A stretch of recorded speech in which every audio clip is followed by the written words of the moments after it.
The cold pavement bit into Ethan Walker's knees as he pressed down on the elegant woman's chest, counting compressions while rain soaked through his work clothes. 1, 2, 3, 4. The crowd of onlookers grew larger, but no one else stepped forward to help. 28, 29, 30. He'd never forget the moment Helena Blackwood's eyes fluttered open, or how he quietly slipped away before the paramedics could get his name. He had no idea that saving this billionaire's life would transform his own in ways he never imagined. Follow my story to the end and comment what city you're watching from so I can see how far my story has reached. The warehouse alarm shrieked at 5:30 a.m. just as it had every weekday for the past 18 months. Ethan Walker's hand emerged from beneath the threadbare comforter, fumbling across the nightstand until he found the source of the noise and silenced it. In the darkness of the small apartment, he could hear Lily stirring in the next room, her 7-year-old body rustling against sheets that needed replacing but would have to wait another month. He sat on the edge of the bed, feet touching the cold floor, and ran his hands through hair that had started showing gray streaks far too early for a man of 34. The photo on his nightstand caught the streetlight filtering through the window. Claire's smile frozen in time, holding newborn Lily, while Ethan looked on with the stunned joy of new fatherhood. 2 years. It had been 2 years since cancer stole her away, and mornings were still the hardest. That moment between sleep and consciousness, when his mind forgot she was gone, reaching for her warmth before reality crashed back. "Daddy," Lily's voice came from the doorway, small and uncertain. "Morning, sweetheart." He forced warmth into his voice, opening his arms as she patted across the floor in her 2 small pajamas, the ones with unicorns that Claire had bought, now faded and worn at the knees. She climbed into his lap, her weight familiar and grounding. "I dreamed about Mommy again." "Yeah. What was she doing?" "Making pancakes. She said to tell you to stop worrying so much." Ethan's throat tightened. Even in death, Claire was trying to take care of them. "That sounds like her."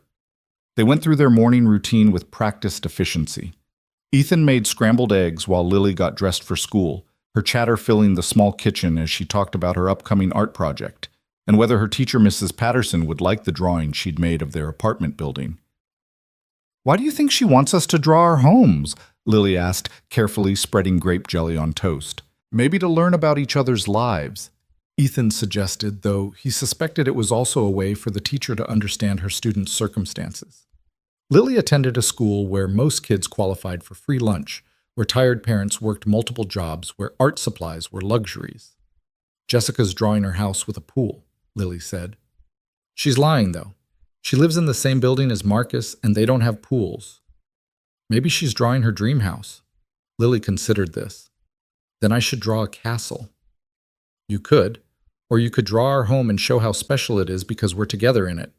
She smiled that brilliant expression that was pure Claire, the ability to find light in any darkness.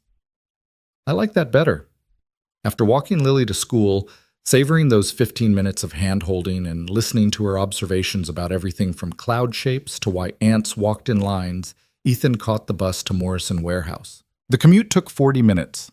The city slowly shifting from residential poverty to industrial decay as they moved toward the district where things were stored, shipped, and forgotten. The warehouse was already humming with activity when he arrived. Forklifts beeped their warnings, conveyor belts groaned under the weight of endless packages, and men in reflective vests moved through the aisles like ghosts in a machine. "Walkerts," Pete Morrison, the floor supervisor, called out. "Need you on the loading dock today? Jimmy called in sick." Ethan nodded, grabbing his vest and gloves. The loading dock meant heavier work packages that machines couldn't handle, items that required human judgment and manual strength. It also meant his back would scream by lunch and his shoulders would ache through dinner, but he never complained. Complainers got their hours cut. The morning passed in a blur of lifting, carrying, and stacking. His coworker Carlos worked beside him, both men finding rhythm in the repetition. "My oldest wants to play travel soccer," Carlos said during a brief water break.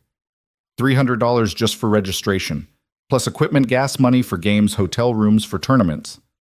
"That's rough." Ethan sympathized, knowing Carlos had 3 kids to Ethan's 1. "Everything's rough these days, but what do we do, boy?" Tell them no, watch their faces fall.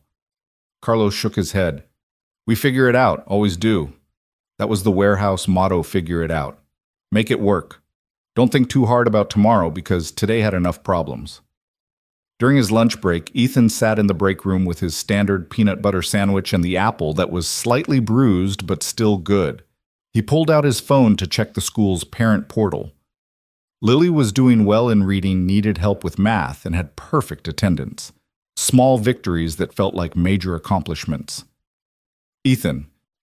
Joe Martinez settled beside him, the 60-year-old warehouse veteran who'd become something of a father figure. You look tired, son. Always look tired, Ethan replied with a weak smile. More than usual. You taking care of yourself. Taking care of Lily. That's what matters.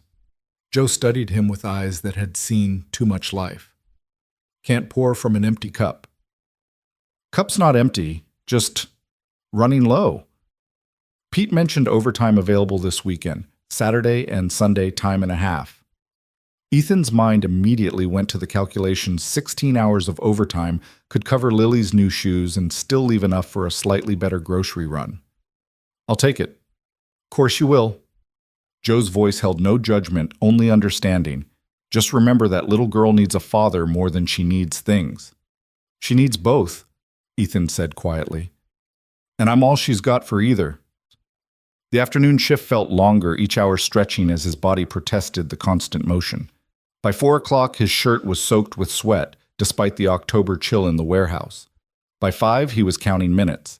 But 5:30 brought renewed energy because it meant picking up Lily from the after-school program at the community center. She ran to him the moment he appeared in the doorway, her backpack bouncing face bright with stories to tell. Daddy, we learned about the heart today in science. Did you know it pumps blood everywhere in your body and never stops? Never stops, huh? He lifted her onto his shoulders, ignoring his screaming muscles. That's pretty amazing. Mrs. Patterson says it's the strongest muscle because it works all the time without getting tired. If only that were true for the rest of us, Ethan thought, but said, Your teacher's really smart. Their evening routine was sacred homework at the kitchen table while he made dinner spaghetti again. But Lily never complained, dishes done together with Lily, drying what she could reach, then reading time on the couch where she curled against his side like a cat seeking warmth. Daddy, she said, as he closed the library book about a brave mouse, are we poor? The question hit like a physical blow. Why do you ask, sweetheart? Mia said only poor kids go to after-school program. She said kids with money have nannies.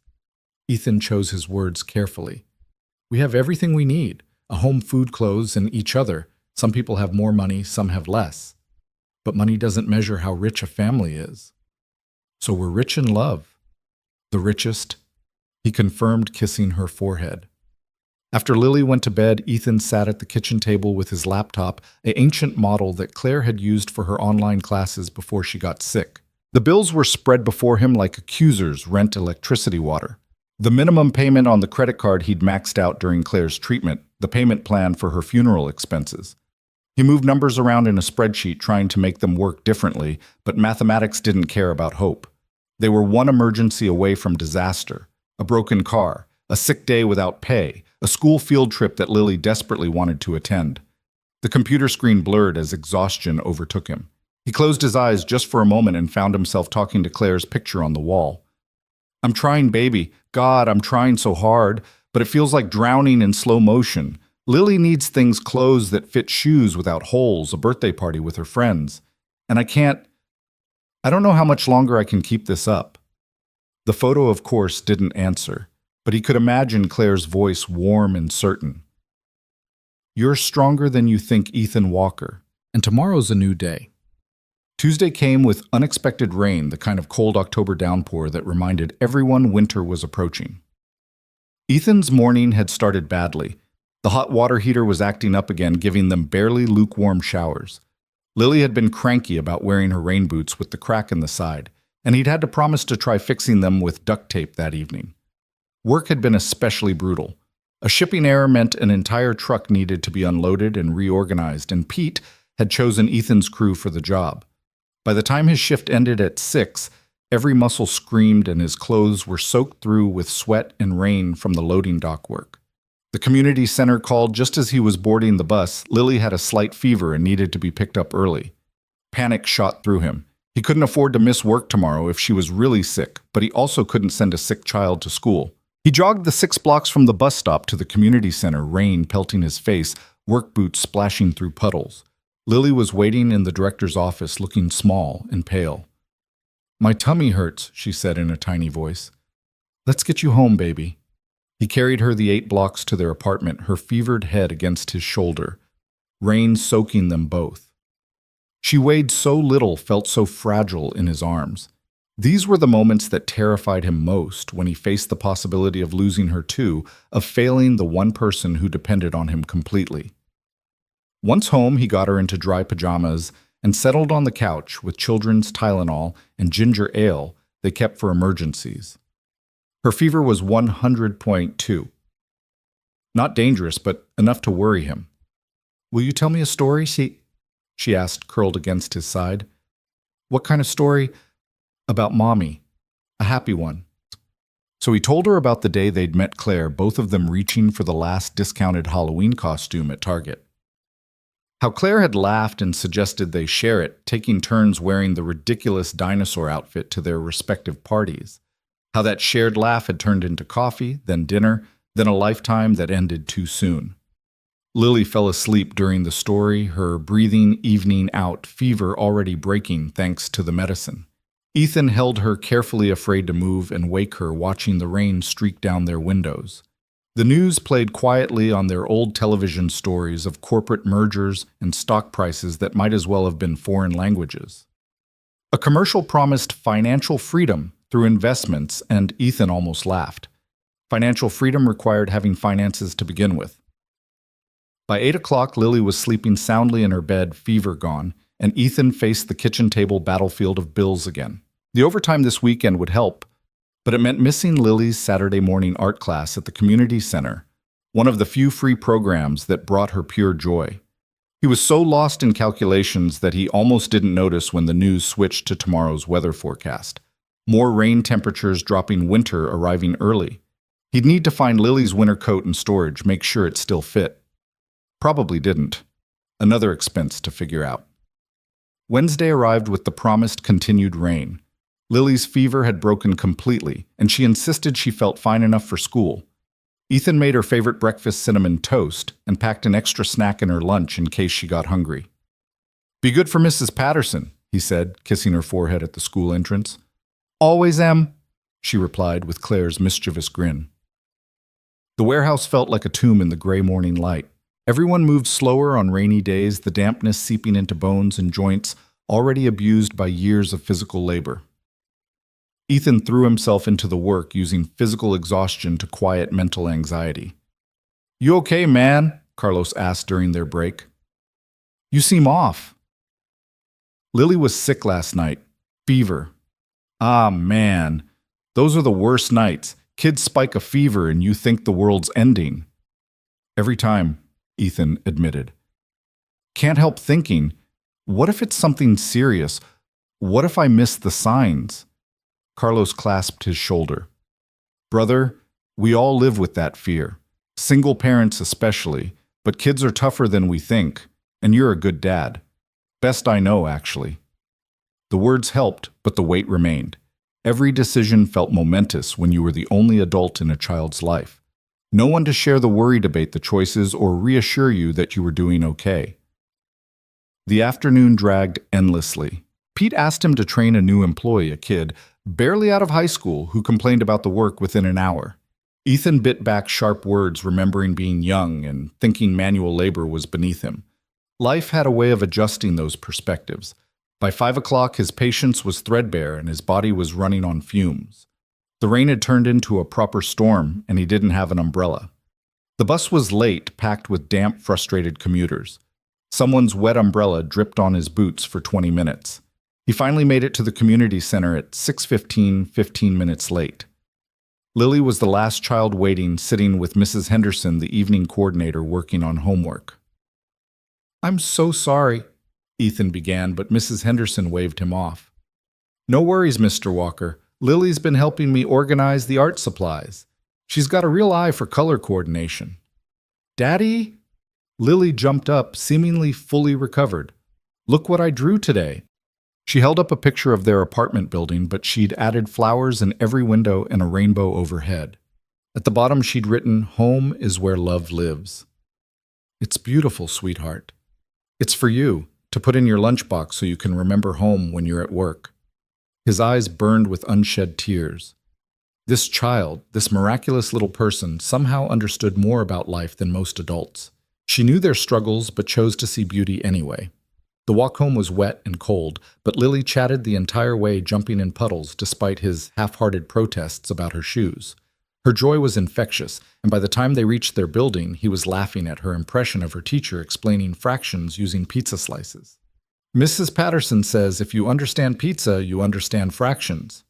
Mrs. Patterson is a genius, Ethan agreed, unlocking their door. Dinner was leftover spaghetti reheated in the microwave, but Lily declared it even better the second day. They worked on her math homework together. Ethan grateful it was still simple enough for him to help. He dreaded the day her education surpassed his ability to assist. Daddy, what's 7 times 8? 56. But show me how you figured it out. She walked him through her method, adding 7, 8 times, her little fingers keeping track of the count. Her concentration face was pure Claire tongue, slightly out, eyebrows furrowed. Perfect. You're getting so smart. Smart like mommy. Smart like mommy and kind like her, too. After homework, they had 20 minutes of free time before bed. Lily chose to dance to the radio, making up elaborate routines to pop songs, while Ethan watched from the couch, applauding every spin and jump. You should dance too, Daddy. Daddy doesn't dance, baby. Mommy said you used to dance. She said you were good. That was true. In their early days, he and Claire would dance in this very kitchen, her head on his shoulder, swaying to whatever played on her phone. But that felt like another lifetime, another man who hadn't been carved hollow by loss. Maybe another time. Lily accepted this, returning to her solo performance. But she kept glancing at him, and he recognized Claire's look, the one that said she was planning something, working on wearing down his resistance. Bedtime came with the usual negotiations, one more story, one more glass of water, one more hug. Finally, she settled under her covers. Mr. Bunny, a stuffed rabbit Claire had made while pregnant, clutched to her chest. Daddy? Do you think Mommy can see us? I think she watches over us every day. Good, then she knows we're okay. Yeah, baby, she knows we're okay. But after Lily fell asleep, Ethan sat in the darkness of his room, holding Claire's picture, wondering if okay was enough. Their daughter deserved more than okay. She deserved opportunities, experiences, the chance to pursue dreams beyond their small apartment. He thought about the overtime this weekend. 16 hours of extra work meant missing Lily's art class, but it also meant he could buy her the winter coat she needed, maybe even new boots without cracks. Every choice felt like a sacrifice, trading time for money presents for provision. Outside, the rain continued its assault on the city. Somewhere out there, people were living different lives, ones where choosing between time with your child and earning enough to feed them wasn't a daily calculation. But this was his reality, and he'd face it the same way he faced every day, one foot in front of the other, one moment at a time. Thursday morning, the rain had turned into a steady drizzle. Ethan woke to find Lily already dressed, trying to make breakfast on her own. She'd managed to pour cereal, but had spilled milk across the counter in the process. I wanted to help, she said, looking guilty. You did help. Look, you got the bowls out and everything. We'll clean this up together. They wiped down the counter, Lily chattering about the class pet, a hamster named Professor Whiskers, and how it was almost her turn to take him home for a weekend. Can we take him, Daddy? Please, I promise I'll take care of him. Ethan thought about the pet deposit their building required, the cost of food and bedding, the possibility of the hamster escaping in their small space. But he also thought about the light in Lily's eyes. We'll see when it's your turn. Maybe we can work something out. Her squeal of delight was worth whatever hassle a hamster might bring. Work that day was particularly mindless inventory counting in the vast warehouse aisles. It gave him too much time to think, to worry, to calculate bills in his head. Joe found him during lunch, sitting alone as usual. Heard you're taking the weekend overtime. News travels fast. Pete asked me first, turned it down. Joe unwrapped his sandwich slowly. Marie's been on me about spending more time with the grandkids. Says money's not everything. Easy to say when you've got 2 incomes and a paid-off house. Fair point. Joe was quiet for a moment. You know, when my kids were young, I worked every hour God sent. Missed birthdays, ball games, school plays. Thought I was being a good provider. Now my oldest barely calls and my youngest says she doesn't really know me. It's different for you. You had Marie with them. True. But Ethan, that little girl of yours, won't remember the toys you couldn't buy. She'll remember if you were there. The words haunted Ethan through the afternoon shift. Was he making the right choice? Was survival worth the cost of missed moments? But then he thought about Lily's boots with the crack water seeping in with every puddle and knew he'd work the overtime. He was almost out this door at 5:30 when Pete called him back. Walker got a proposition for you. Ethan's stomach clenched. Propositions from management were rarely good news. What kind of proposition? Distribution centers looking for a shift supervisor. Pays $4 more an hour, better benefits. You interested? Ethan's mind raced. $4 more an hour would change everything. Better apartment, reliable car, maybe even some savings. What's the catch? Night shift, 11 p.m. to 7 a.m., and it's at the Northside facility. The hope deflated. Night shift meant never seeing Lily except on weekends. Northside was an hour commute each way. It would solve their money problems, but destroy what little time they had together. I need to think about it. Fair enough. Let me know by Monday. The bus ride to the community center felt longer than usual. Rain streaked the windows, and Ethan watched the city pass by abandoned buildings, check cashing stores, pawn shops. This was their world, a far cry from the North Side with its gleaming distribution center and suburban promise. Lily was painting when he arrived, her hands covered in purple and blue, creating what looked like a storm over an ocean. That's beautiful, baby. Is it the rain? It's the sky crying, she said matter-of-factly. But see, there's sun behind the clouds. It's just hiding. Sometimes his daughter's perception stunned him. 8 years old and already understanding that light existed even when you couldn't see it. That evening, while Lily did homework, Ethan researched the Northside position on his ancient laptop. The pay was indeed better enough to actually save money, plan for college, maybe even take a vacation. But the comments from current employees were telling, never see my kids, divorced after a year of nights. Good money if you don't mind having no life. Daddy, you're doing the worry face again, Lily observed from across the table. Sorry, sweetheart. Just thinking about work stuff. Is it bad stuff? Not bad. Just complicated. She nodded sagely. Like when I have to choose between art and music class. I want both, but can only pick one. Exactly like that. Mrs. Patterson says when you have a hard choice, follow your heart.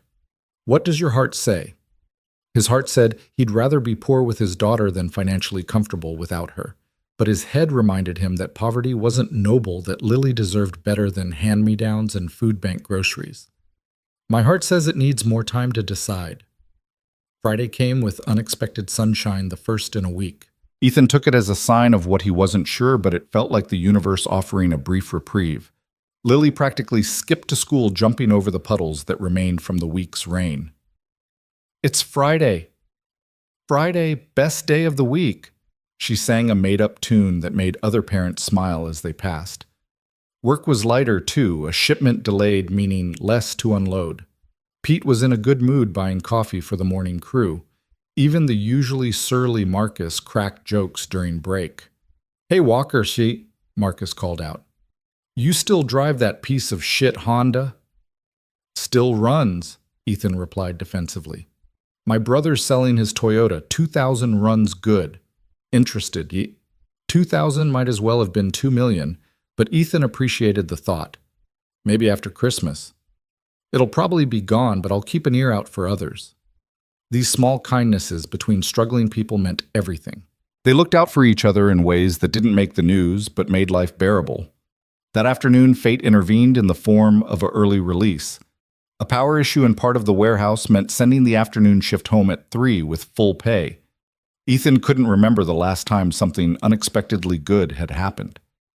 He decided to surprise Lily, picking her up from school instead of letting her go to after-school program. The joy on her face when she saw him waiting was worth 1,000 overtime hours. "Daddy, why are you here?" "Got off early, thought we could do something special." "Like what?" "What would you like to do?" She thought seriously. "Can we go to the park? The one with the good swings." The park was free, the weather was perfect, and Ethan had nowhere else to be. "Let's go." They spent 2 hours at the park, Ethan pushing Lily on the swings until his arms ached, then sitting together on a bench eating ice cream from the truck that played its tinny melody through the neighborhood. It cost $5 he shouldn't have spent, but Lily's chocolate-covered smile was worth it. "This is the best day," she declared, ice cream dripping on her school uniform. "Why's that?" "Because you're here and it's sunny and I have ice cream and we're together. That's all it takes for a best day." "That's everything, Daddy." Walking home hand in hand, Lily chattering about everything and nothing, Ethan made his decision about the night shift. Money mattered, but moments mattered more. They'd figure out the finances somehow. They always did. That evening, as Ethan prepared dinner, fish sticks and mac and cheese, Lily's favorite combination, his phone rang. Unknown number, probably a debt collector. He let it go to voicemail, but it rang again immediately. Then again. "Hello?" he answered, irritated. "Mr. Walker. This is St. Mary's Hospital. You're listed as emergency contact for Joseph Martinez." Ethan's blood went cold. "Is Joe okay?" "He's had a heart attack. He's stable but asking for you." "I'll be right there." He hung up, mind racing. Mrs. Rodriguez next door could watch. Lily had done it before during emergencies. But Lily had plans tonight, movie night, their Friday tradition. "Baby, I need to go to the hospital. Mr. Joe is sick." Lily's face fell, then immediately shifted to concern. "Is he going to be okay?" "I hope so. Mrs. Rodriguez will come over. I want to come with you." "Hospitals aren't fun places for kids." "Please, Daddy. Mr. Joe is nice. He gave me that candy last time." Against his better judgment, Ethan agreed. Maybe because he didn't want to be alone, maybe because Lily had already lost so much that protecting her from harsh realities seemed pointless. The hospital smelled of disinfectant and despair. Lily held his hand tightly as they navigated the corridors, her eyes wide at the controlled chaos of the emergency department. They found Joe in a curtained area hooked to monitors, looking smaller than Ethan had ever seen him. "You came," Joe wheezed. "Of course I came. Brought the little one, too." Lily approached the bed carefully. "Hi, Mr. Joe. Does your heart hurt?" Joe smiled weakly. "Not anymore, sweetheart. Good medicine here." While Lily drew pictures in the notebook she always carried, Ethan and Joe talked quietly. "No family?" Ethan asked. "Marie's on her way, flying in from Phoenix where she was visiting our daughter." "What happened?" "Was walking to my car after shift. Chest started hurting something fierce. Next thing I know, I'm on the ground and some lady's doing CPR. Thank God someone knew what to do. Rich lady too from the looks of her. Fancy clothes, expensive shoes. Stayed with me until the ambulance came, then disappeared. Didn't even get her name." They sat in comfortable silence, the monitors beeping steadily. Joe would be okay, the doctors had said so, but it was a reminder of how fragile everything was, how quickly life could change. "Ethan," Joe said suddenly, "don't take that night shift." "How did you Pete told me. Don't do it. That little girl needs you more than she needs money." "But no buts. I worked nights for 5 years when my kids were young. Know what it got me, money in the bank, and children who called me by my first name because I was a stranger." Before Ethan could respond, a commotion in the hallway drew their attention. Through the gap in the curtain, he could see EMTs wheeling someone in voices urgent and professional. 42-year-old female cardiac arrest down approximately 2 minutes, bystander CPR initiated. The glimpse he caught was of an elegantly dressed woman unconscious being rushed past. Something about the scene nagged at him, but Joe was talking again, and the moment passed. They stayed another hour until Marie arrived, a whirlwind of concern and efficiency. She hugged Ethan, thanked him for coming, and immediately began reorganizing Joe's space with the confidence of someone who'd been married 40 years. "You go home," she told Ethan. "That little one needs dinner and bed." Walking out of the hospital, Lily's hand in his, Ethan felt the weight of the week settling on his shoulders, but also something else, a kind of clarity. Joe's heart attack, the night shift offer, Lily's simple joy at the park, it all pointed to the same truth. Time was the only real currency. Everything else was just numbers on paper. "Daddy," Lily said as they waited for the bus, "is Mr. Joe going to be okay?" "I think so, baby." "Good. He's like a grandpa." "Yeah, he is. We should make him a card with hearts on it because his heart needs to know we love him." "That's a perfect idea." The bus arrived nearly empty at this hour. They found seats in the back, Lily curled against his side, exhausted from the long day and hospital visit. Outside, the city lights blurred past, and Ethan thought about the woman they'd brought in, hoping she had someone to sit by her bedside, someone to care whether she lived or died. Saturday morning came too early. The alarm set for overtime that suddenly felt less critical after yesterday's hospital visit.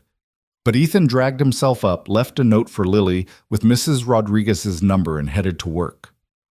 The warehouse was different on weekends. Skeleton crew relaxed pace radios playing louder than Pete would normally allow. Ethan threw himself into the physical work, using it to avoid thinking about Joe in his hospital bed or the night shift offer still waiting for an answer. During break, he called the hospital. Joe was doing better, might go home Monday. The relief was physical, loosening a knot in his chest he hadn't realized was there. "Walker," someone called from across the break room. "You hear about that thing downtown yesterday?" "What thing?" "Some rich lady had a heart attack right on Fifth Avenue, middle of rush hour. Some guy saved her life, did CPR until the ambulance came." "Good for him," Ethan said, not really interested. "Get this, though, turns out she's Helena Blackwood. You know Blackwood Industries worth like $1 billion. Bet that guy's getting a hell of a reward." The name meant nothing to Ethan. Rich people lived in a different universe, one that occasionally intersected with his world, but never in meaningful ways. He went back to work, forgetting the conversation within minutes. The overtime shift felt endless. His body, already exhausted from the week, protested every movement. But he thought about Lily's winter coat, new boots, maybe even something special for Christmas, and pushed through. By the time he got home at 8 that evening, Lily had spent the day with Mrs. Rodriguez baking cookies and watching cartoons. She ran to him, flowers still in her hair, chattering about her day. "We made snickerdoodles and sugar cookies, and Mrs. Rodriguez taught me Spanish words." "That's wonderful, baby. Did you save me any cookies?" "Of course, the best ones." They spent the evening on the couch, eating cookies and watching a movie Lily had seen 12 times but still loved. She fell asleep against his shoulder halfway through, and Ethan carried her to bed, marveling at how she was getting heavier, growing despite their circumstances. In her room, he noticed new drawings on her wall, their family, but now with 3 figures instead of 2. The third was labeled "Mommy as an Angel," complete with wings and a halo. "She watches us," Lily had written at the bottom, "and keeps us safe." Sunday meant church for most of their neighbors, but for Ethan and Lily, it meant laundry day. The apartment building's basement laundry room was a dungeon of flickering fluorescent lights and machines that ate quarters like hungry monsters. Ethan hauled 2 weeks' worth of clothes down 3 flights, while Lily carried the detergent, taking her responsibilities seriously. "Mrs. Chen is here," Lily whispered, spotting their elderly neighbor sorting whites from colors with mechanical precision. Mrs. Chen had lived in the building for 30 years, raised 4 children in a 2-bedroom apartment, and now lived alone, her children scattered across the country chasing better lives. "Morning, Mrs. Chen," Ethan said, setting down his baskets. She looked up, eyes sharp behind thick glasses. "That child needs warmer clothes. Winter's coming early this year." "We're working on it." Mrs. Chen made a dismissive sound, the universal expression of older women who'd heard too many excuses from struggling parents. She reached into her basket and pulled out a thick purple sweater, handmade from the look of it. "My granddaughter outgrew this. Lily's size now." Before Ethan could protest, she'd pressed it into Lily's hands. The girl's eyes went wide, fingers touching the soft wool reverently. "It's beautiful," Lily breathed. "Purple's my favorite." "I know," Mrs. Chen said, simply returning to her laundry. These acts of kindness between poor people always humbled Ethan. Mrs. Chen lived on Social Security, counted every penny. Yet here she was making sure Lily stayed warm. He tried to thank her, but she waved him off, muttering in Mandarin as she fed quarters into the machine. While the clothes washed, Ethan and Lily sat on the cracked plastic chairs playing 20 questions. It was free entertainment requiring nothing but imagination. Is it bigger than a bread box? Lily asked. Yes. Is it alive? No. Is it in our apartment? No. She scrunched her face in concentration, looking so much like Claire that Ethan's chest ached. Claire had loved these word games, could play for hours, making even waiting rooms and long commutes fun. Is it something we see every day? Sometimes. The bus? Good guess, but no. They went back and forth until the washer buzzed. As Ethan transferred clothes to the dryer, another $1.50 in quarters, Lily suddenly said, "It's the moon." How did you figure that out? You said sometimes we see it, and last night you were looking at it out the window for a long time. He had been. Standing at their small window after Lily went to bed, staring at the full moon and wondering if Claire could see it wherever she was, wondering if she was proud of how he was managing or disappointed in his failures. You're very observant, he told Lily. Mrs. Patterson says that too. She says I notice things other people miss. The dryer would take an hour. They climbed back to their apartment to wait Lily wearing her new purple sweater despite the relatively warm morning. She modeled it in their small mirror, twirling like a fashion show participant. I'm going to wear this tomorrow to school. Mia will be so jealous. We don't want to make others jealous, baby. Not mean jealous, good jealous, like when someone has something nice and you're happy for them, but also wish you had it too. The distinction was surprisingly sophisticated for an 8-year-old. But then Lily had been forced to grow up faster than her peers, understanding concepts like loss and want and gratitude in ways other children didn't. While waiting for the laundry, they tackled the apartment together. Lily dusted the surfaces she could reach while Ethan vacuumed with their ancient machine that sounded like a dying animal, but still somehow worked. They made it a game racing to see who could finish their section first. I win, Lily declared, having dusted the 3 pieces of furniture in her room in record time. You're the champion. Ethan agreed, even though he'd deliberately slowed down to let her win. They returned to the basement to find their dryer had stopped mid-cycle. The clothes were still damp, and the machine refused to accept more quarters. Damn it, Ethan muttered, then caught himself. I mean, darn it. It's okay, Daddy. We can hang them in the apartment like Mrs. Rodriguez does. So they hauled the damp clothes back upstairs and strung them across their living room on the makeshift clothesline Ethan rigged between 2 walls. The apartment looked like a textile factory, but Lily thought it was fun running between the hanging sheets like they were fort walls. This is better than the dryer, she declared. It's like camping inside. Her ability to find joy in inconvenience was a gift one Ethan wished he could bottle and sell. They'd be millionaires if optimism had market value. Lunch was grilled cheese and tomato soup, the bread slightly stale, but toasted enough to hide it. They ate at their small table, Lily's homework spread to one side, Ethan's bills to the other. The parallel worried him. Was she already learning that life was about juggling responsibilities, that even meals came with multitasking?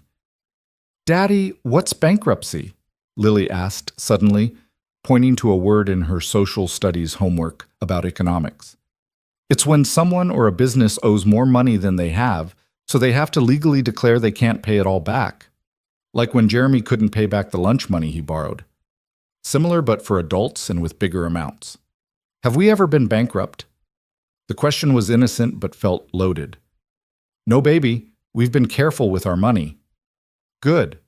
Bankrupt sounds scary. It was scary. Ethan had considered it during Claire's illness when the medical bills mounted faster than he could work. But bankruptcy meant potentially losing what little they had, meant a mark on his record that would follow them for years. So he'd negotiated payment plans, taken every shift available, sold everything valuable they owned, except Claire's wedding ring, which he'd hidden away for Lily someday. Homework's too serious for Sundays, he declared. Want to go to the library? The public library was 6 blocks away. A beautiful old building that had somehow survived budget cuts and urban development. It was free entertainment, free air conditioning in summer, and heat in winter, free access to worlds beyond their small apartment. Lily practically ran the entire way, eager to return the books she'd devoured this week and find new adventures. The children's section was her domain, and she navigated it like a tiny librarian, knowing exactly where her favorite series lived. 5 books. Ethan reminded her the library's limit. She chose carefully, weighing each option like a judge. 2 about animals, 1 mystery, 1 about a girl inventor, and 1 about families around the world. The last one she held up to show him. "Look, Daddy, this family only has a mom and 1 kid like us, but opposite." "That's interesting." "And this one has 2 dads. And this one has grandparents raising the kids. Families are all different." "They are. What matters is love," Lily finished. "I know. Love makes a family." While Lily read in the children's section, Ethan used the library's computer to check his email and browse job listings. The same positions were always there: warehouse, work night, security, cleaning services. Nothing that paid enough to actually change their situation, just lateral moves from one struggle to another. An ad caught his eye. Blackwood Industries seeking facilities coordinator, competitive salary, full benefits, advancement opportunities. He almost laughed. Might as well apply to be an astronaut. The job required experience he didn't have, probably education he couldn't afford. Still, he found himself reading the full description, imagining what competitive salary meant to people who already had money. "Daddy, look." Lily appeared at his elbow holding a flyer. "Story time with a real author next Saturday. Can we come?" He checked the date. It conflicted with his overtime shift. But looking at Lily's hopeful face, he heard Joe's words about missing moments you couldn't get back. "We'll make it work." Her smile was worth whatever juggling he'd have to do with the schedule. Walking home, each carrying books, they passed through the better part of town. The houses here had yards, fresh paint windows that weren't reinforced with bars.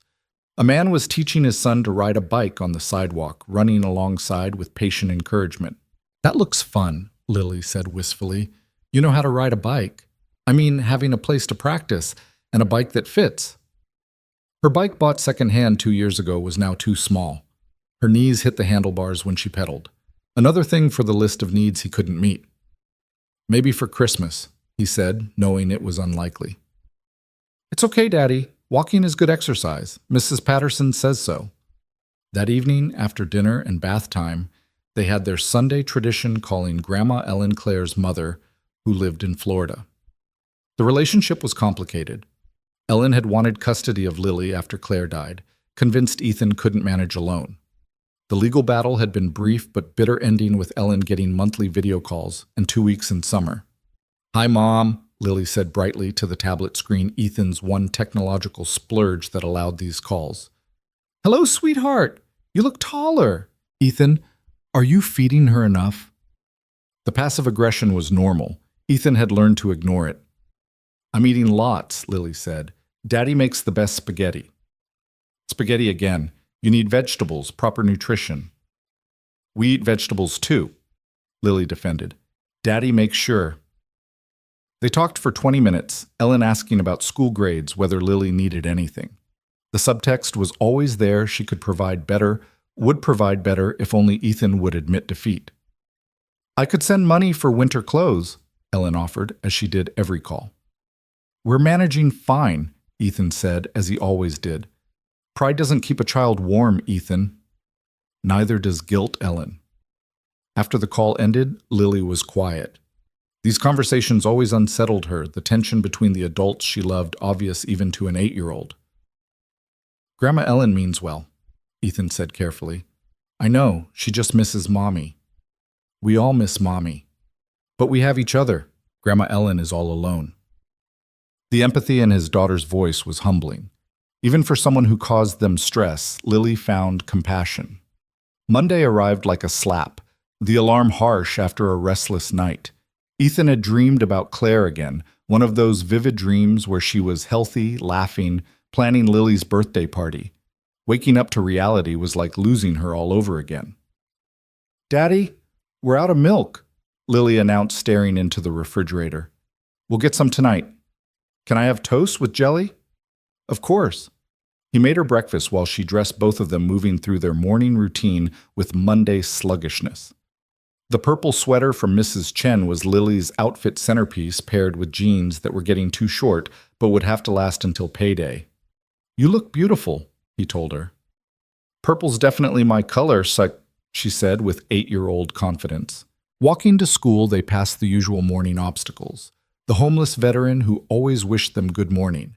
The corner where drug deals happened after dark, but was safe during school hours, the abandoned lot where someone had dumped a couch that was slowly decomposing. "Why don't they clean that up?" Lily asked about the couch. "Costs money to remove things. The city has other priorities." "Like what?" "Things in neighborhoods where people vote and pay more taxes." "That's not fair." "No, it's not." At school, Mrs. Patterson was waiting at the door greeting each student. She smiled when she saw Lily's sweater. "What a beautiful color purple suits you." "Mrs. Chen made it for her granddaughter, but gave it to me." "How kind of her. Good morning, Mr. Walker." "Morning. Hey, about the field trip permission slip." "The museum trip is fully funded by a grant, no cost to families." Relief flooded through him. He'd been trying to figure out how to scrape together the $20. "Thank you." "Thank the PTA president. She wrote the grant specifically so all kids could participate." These invisible kindnesses, people working behind the scenes to ensure kids like Lily didn't miss out, were what kept the world turning. Work was particularly grueling that Monday. A truck had arrived late Friday and sat all weekend, meaning Monday's crew had to handle 3 days of backed-up orders. Pete was stressed, barking orders the usual patience worn thin. "Walker, need you on the loading dock. Marcus called in sick." Ethan bit back a groan. Loading dock in cold weather meant his back would scream all week, but he grabbed his gloves and headed out. The morning flew by in a blur of lifting, carrying, and stacking. His colleague Tommy worked beside him, both men finding rhythm in the repetition despite the cold that made their fingers stiff. "Heard about Joe?" Tommy asked during a water break. "Yeah, visited him Friday. Seems stable." "Scary shit, man. One minute you're fine, next you're on the ground." "He's tough. He'll be okay." "We're all tough until we're not." The fatalism was typical warehouse philosophy. Life was hard, then you died, so find what joy you could in between. Lunch brought news that made everyone nervous. Pete gathered the crew in the break room, his face grim. Corporate's doing an efficiency review. Means they're looking at staffing levels, seeing where they can cut costs. "Layoffs?" someone asked. "Don't know yet. Just keep your heads down, do good work, don't give them reasons." The room buzzed with anxiety. Most of these men live paycheck to paycheck like Ethan. A layoff wouldn't mean inconvenience, it would mean catastrophe. "Seniority system still in place?" Joe's friend Carlos asked. "Supposedly. But you know how corporate works, rules change when money's involved." Ethan calculated quickly. 18 months made him middle pack, not first to go, but not safe either. The afternoon shift felt different. Everyone working harder, trying to prove their worth to invisible judges who would decide their fates from air-conditioned offices. "This is bullshit," Tommy muttered, hauling boxes with increased intensity. "Record profits last quarter. CEO got $1 million bonus, and they're looking to cut our jobs." "Welcome to America," someone replied. The gallows humor continued all afternoon, workers joking about their dispensability because the alternative was admitting their terror. Ethan stayed quiet, focused on the work. He couldn't afford to lose this job. Not with winter coming, not with Lily needing everything. By clockout time, the mood was funeral. Men who usually chatted in the parking lot headed straight to their cars, eager to escape the cloud of uncertainty. Ethan caught the bus standing room, only surrounded by other tired faces, heading home from their own struggles. The community center called as he walked from the bus stop. Lily had a slight headache, probably nothing but they wanted him to know. He found her in the quiet room, lying on a beanbag with a cool cloth on her forehead. "Hey, baby, head hurt?" "A little. Mrs. Henderson says it's probably because I didn't drink enough water." "Let's get you home and hydrated." She walked slowly, lacking her usual energy. Ethan carried her backpack, watching for signs of something more serious, but she perked up when they passed the corner store with its window display of Halloween decorations. "Halloween's in 3 weeks, she said suddenly, as if just remembering. "It is. Can I be a scientist with a lab coat and goggles and everything? We'll see what we can put together." He was already mentally inventorying what they had. An old white shirt of his could be a lab coat, swim goggles from the dollar store could work, create some kind of badge. DIY costumes were an art form in their neighborhood. At home, he set Lily up on the couch with water and crackers while he started dinner. The mail had brought the usual collection of bills and advertisements for things they couldn't afford, but also something unexpected, a handwritten envelope addressed to him personally, no return address. Inside was a brief note. Mr. Walker, you don't know me, but you saved my life. I'm trying to find you to say thank you properly. If this reaches you, please call. A phone number was listed below, signed HB. Ethan stared at the note confused. Saved someone's life when... How he would remember something like that. Daddy, what's that? Lily asked from the couch. I'm not sure. Someone sent a thank you note, but I think they have the wrong person. Maybe it's about when you helped Mrs. Garcia with her groceries when she fell. Maybe. But Mrs. Garcia lived in their building. She wouldn't need to track down his address. He set the note aside, focusing on dinner. Probably a scam of some kind, though he couldn't figure out the angle. That evening, while Lily did homework, his phone rang. Unknown number, but local area code. Hello! Mr. Walker. Mr. Ethan Walker. The voice was female professional, slightly nervous. Yes. My name is Helena Blackwood.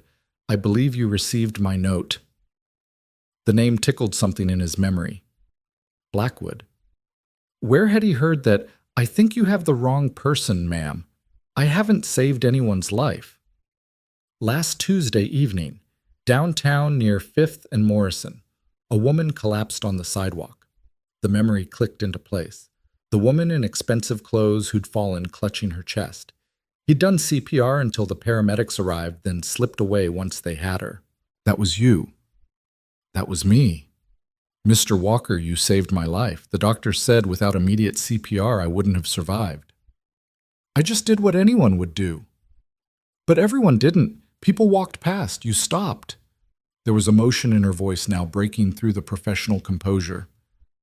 I'm glad you're okay, Ethan said, uncomfortable with the gratitude. Really, you don't need to thank me. I do need to. Mr. Walker, could we meet just for coffee or lunch?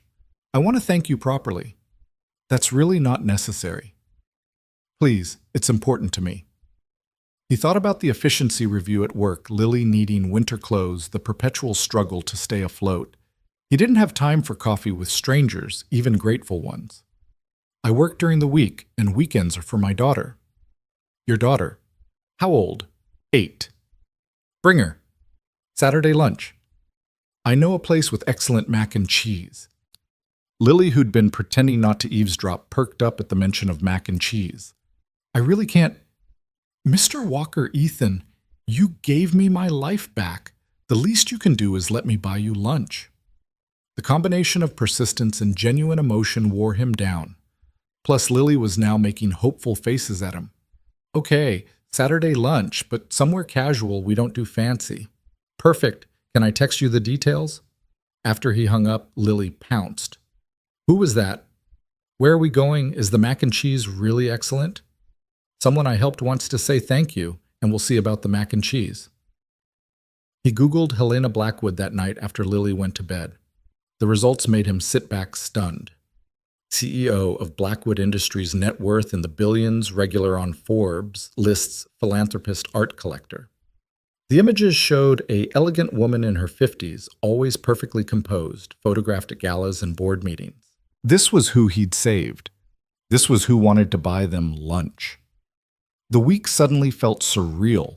He'd performed CPR on one of the richest women in America and had no idea. She'd been just another person in distress, someone who needed help. The expensive clothes should have been a clue, but in the moment, all he'd seen was a human being dying on a sidewalk. He thought about canceling the lunch. What would they possibly have to talk about? Their lives were so different they might as well be different species. But Lily had already planned her outfit, the purple sweater, of course, and talked about it nonstop.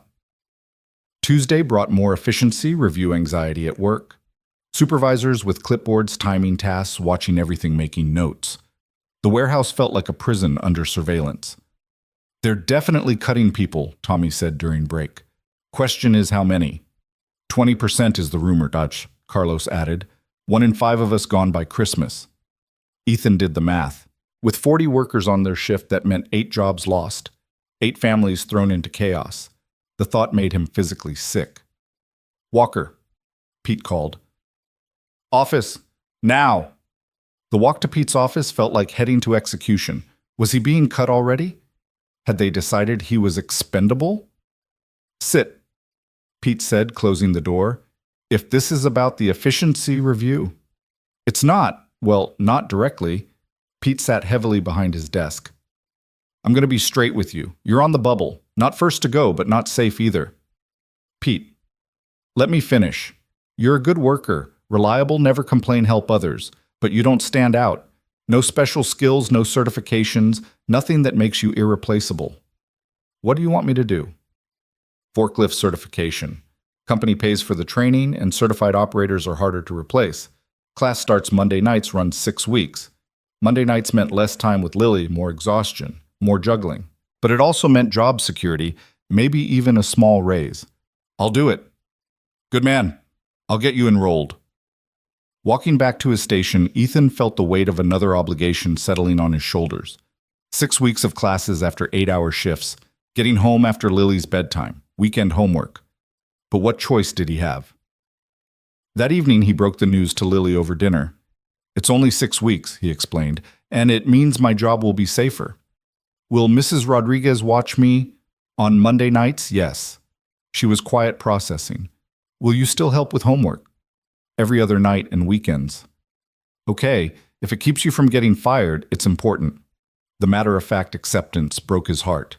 8 years old and already understanding job insecurity, already making sacrifices for economic survival. "I'm not getting fired, baby. This is just insurance. Like health insurance. Kind of. Job insurance. We need all the insurance we can get," she said, sounding like a tiny adult. Wednesday was early release day at school, so Ethan arranged to leave work early, taking the pay hit to spend the afternoon with Lily. They went to the park, despite the chilly weather, Lily determined to master the monkey bars she'd been struggling with. "You can do it," Ethan encouraged, standing ready to catch her if she fell. She made it halfway before her hands gave out, dropping safely to the rubberized surface below. "I'll never get it," she said, frustrated. "You got further than last time. Progress, not perfection." "Mommy used to say that. She was smart." "You're smart too, Daddy. Not school smart. Not like Mommy." "There's different kinds of smart. Mrs. Patterson says some people are book smart, some are people smart. Some are fixing things smart. You're all kinds except book smart." The assessment was probably accurate. Ethan had never been good at formal education, dropping out of high school to work when his dad got sick. Claire had been the one with college dreams, taking night classes until she got pregnant with Lily. Then online classes until she got sick, always learning, always reaching for more. "Daddy watch, ing." Lily tried the monkey bars again. Determination etched on her small face. This time she made it further 6 bars instead of 4 before dropping. "See? Progress." They stayed until the sun started setting, painting the sky orange and pink. Other families began arriving, the after-work crowd, parents fresh from offices, looking at phones while their kids played. One father, in an expensive suit, sat on a bench taking a conference call while his son repeatedly asked him to push the swing. "That's sad," Lily observed. "What is? That Daddy's not playing. He's just working. Maybe he has an important job. More important than his kid." The question hung in the air. Ethan thought about his own father, always working, always tired, dying at 55 without ever taking a vacation. He thought about the overtime he worked, the Saturday shifts, the time traded for money that was never quite enough. "No," he said finally. "Nothing's more important than family." Thursday flew by in a blur of warehouse routine and efficiency review stress. 2 workers from the night shift had already been let go, redundancies, corporate called them, as if human beings were just excess inventory. Joe returned to work that day looking pale but determined. Everyone treated him like glass, trying to help, but he waved them off. "I'm not dead yet," he grumbled. Doctor says light duty for 2 weeks, then back to normal. You should have taken more time, Ethan said. Can't afford it. Short-term disability pays 60%. You try living on 60%. It was a familiar problem. Even when help was available, it was never enough to actually help. Just enough to keep you from drowning, but not enough to swim to shore. That evening, Lily had a school presentation about families. Each child had to share something special about their family heritage. Some kids brought elaborate poster boards, family trees going back generations. One child had a PowerPoint presentation his parents clearly made. Lily had a photo of Claire and a story about how her mother had volunteered at the animal shelter every Saturday, even when she was sick. My mom believed in helping, Lily said to her class voice clear and strong. She said we should leave the world better than we found it. She's gone now, but my dad and I try to follow her example. We don't have a lot, but we share what we have. That's our family heritage helping. Mrs. Patterson had tears in her eyes. Several parents applauded. Ethan stood in the back throat tight with pride and grief. After the presentation, another parent approached him, a woman in medical scrubs he recognized from pickup. Your daughter is remarkable, she said. Thank you. She gets it from her mother. And her father. I see you here every day, never missing anything important. That matters more than you know. The praise felt unearned. He missed plenty, couldn't volunteer for field trips, couldn't host playdates in their cramped apartment, couldn't provide the enrichment activities other kids had. But he was present. Maybe that counted for something. Friday morning brought news that 3 more warehouse workers would be let go next week. The anxiety was palpable. Men working in grim silence, afraid talking would mark them as expendable. Pete looked miserable, forced to evaluate people he'd worked with for years, deciding who would lose their livelihoods. It's not personal, he told them during morning meeting. Corporate's making these decisions based on numbers. Our lives aren't numbers, someone called out. I know, believe me, I know. Ethan worked harder than ever, volunteering for extra tasks, helping slower workers, anything to prove his worth. But he knew it might not matter. When corporations decided to cut costs, loyalty and hard work meant nothing against spreadsheet calculations. During lunch, he sat with Joe, who was eating carefully following his new heart-healthy diet. This efficiency review is bullshit, Joe said quietly. They made record profits last year. Profits are never enough. They always want more. You worried but terrified. But what can I do except keep working? That's all any of us can do.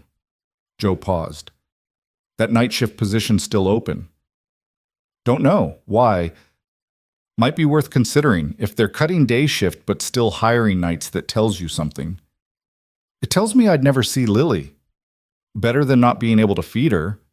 The harsh truth sat between them. Sometimes parenting meant choosing between bad options, picking the one that hurt least. That afternoon, Pete pulled Ethan aside again. Forklift class starts Monday, 6 to 9 p.m. Here's the schedule. Ethan looked at the paper, 6 weeks, twice weekly sessions, Monday and Wednesday, certification test at the end. Actually, there's a problem. Can only fund 1 student from our shift. It's between you and Tommy. Tommy's got seniority. Tommy's also got 2 DUIs on his record. Can't operate machinery with that history. You're clean. So I'm in. You're in. Don't waste this chance. Friday evening was movie night, their tradition of microwave popcorn and whatever DVD they could borrow from the library. Tonight was an old Disney film one Claire had loved. Lily curled against his side, occasionally feeding him popcorn, completely absorbed in the story. Daddy, she said during a quiet moment, are you worried about something?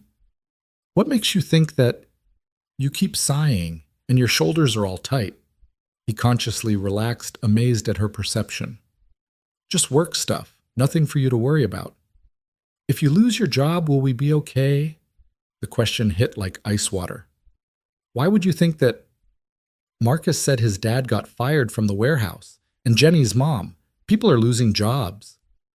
I'm not losing mine. And even if something happened, we'd figure it out. We always do. Together. Always together. She seemed satisfied, returning her attention to the movie. But Ethan couldn't focus mind spinning through scenarios. If he lost this job, unemployment would barely cover rent. They'd lose health insurance. Food stamps would help, but not enough. The credit cards were maxed, savings non-existent. They were balanced on a knife's edge, and one push would send them falling. Saturday morning arrived gray and drizzly, matching Ethan's mood about the lunch with Helena Blackwood. He'd researched her more during the week, finding articles about her business empire, her philanthropic work, her reputation as a brilliant but ruthless negotiator. What could they possibly have to talk about? Lily, however, was excited. She'd chosen her outfit carefully, the purple sweater, her best jean shoes polished with careful attention. "Do I look okay?" she asked, spinning for inspection. "You look perfect. Not too casual. She's really rich, right?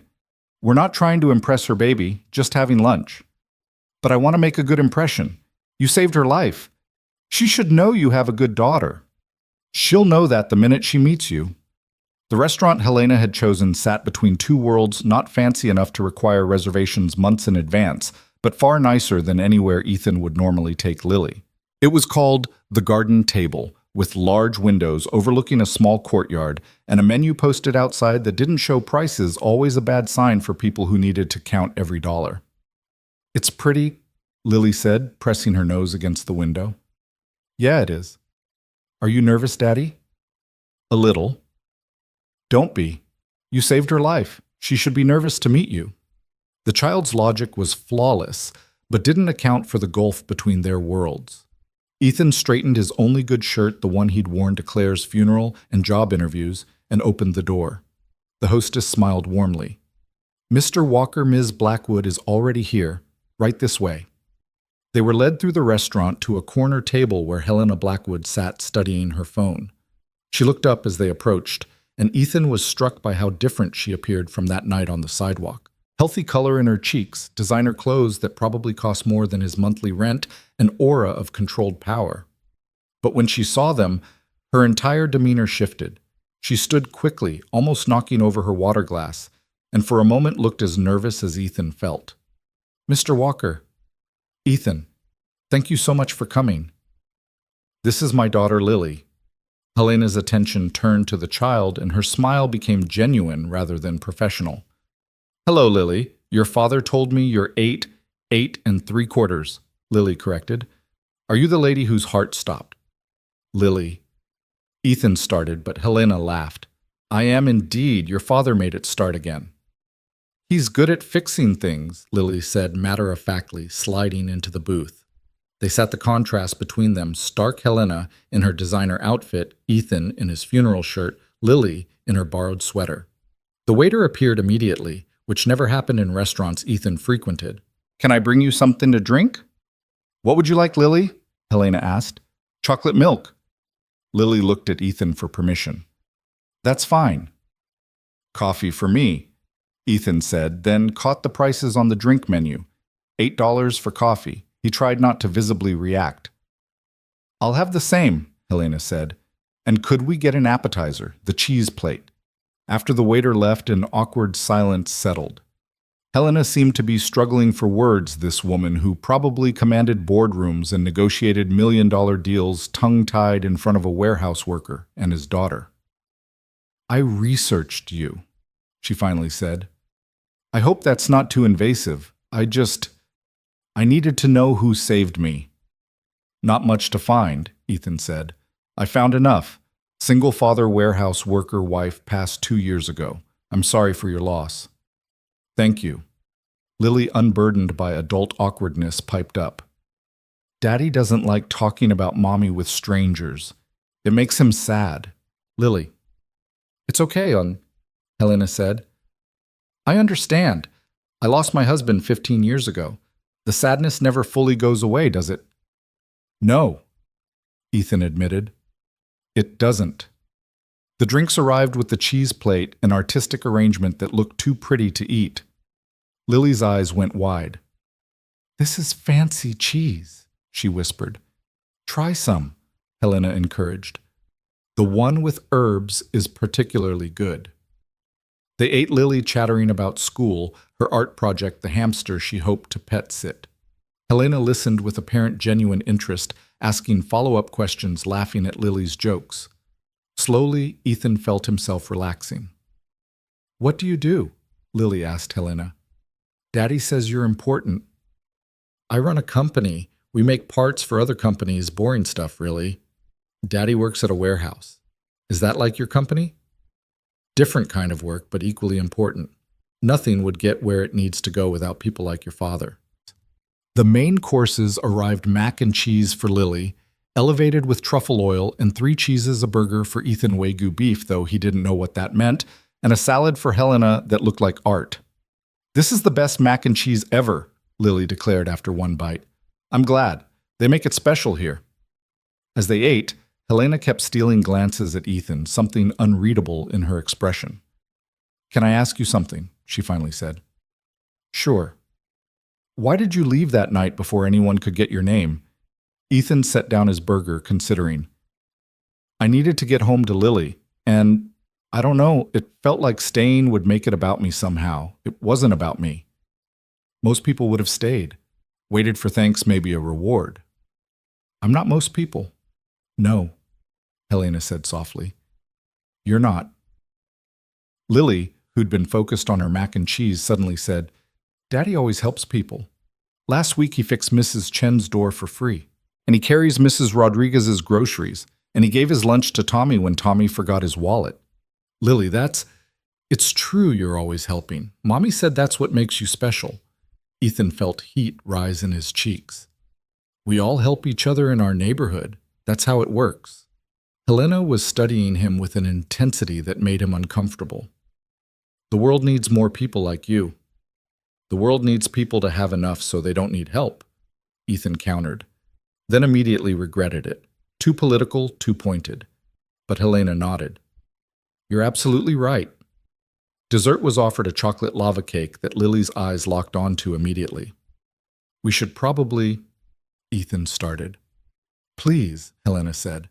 I so rarely get to have lunch with actual people instead of business associates. This has been refreshing. The cake arrived, and Lily's expression of pure joy at the first bite made both adults smile. So, Helena said carefully, I wanted to discuss something with you. Here it comes, Ethan thought, the reward offer he'd have to politely refuse. I'd like to offer you a job. Ethan nearly choked on his coffee. What? My company needs someone to oversee facilities management at our main campus. Someone practical, reliable, good at solving problems. Someone who sees what needs doing and does it without being asked.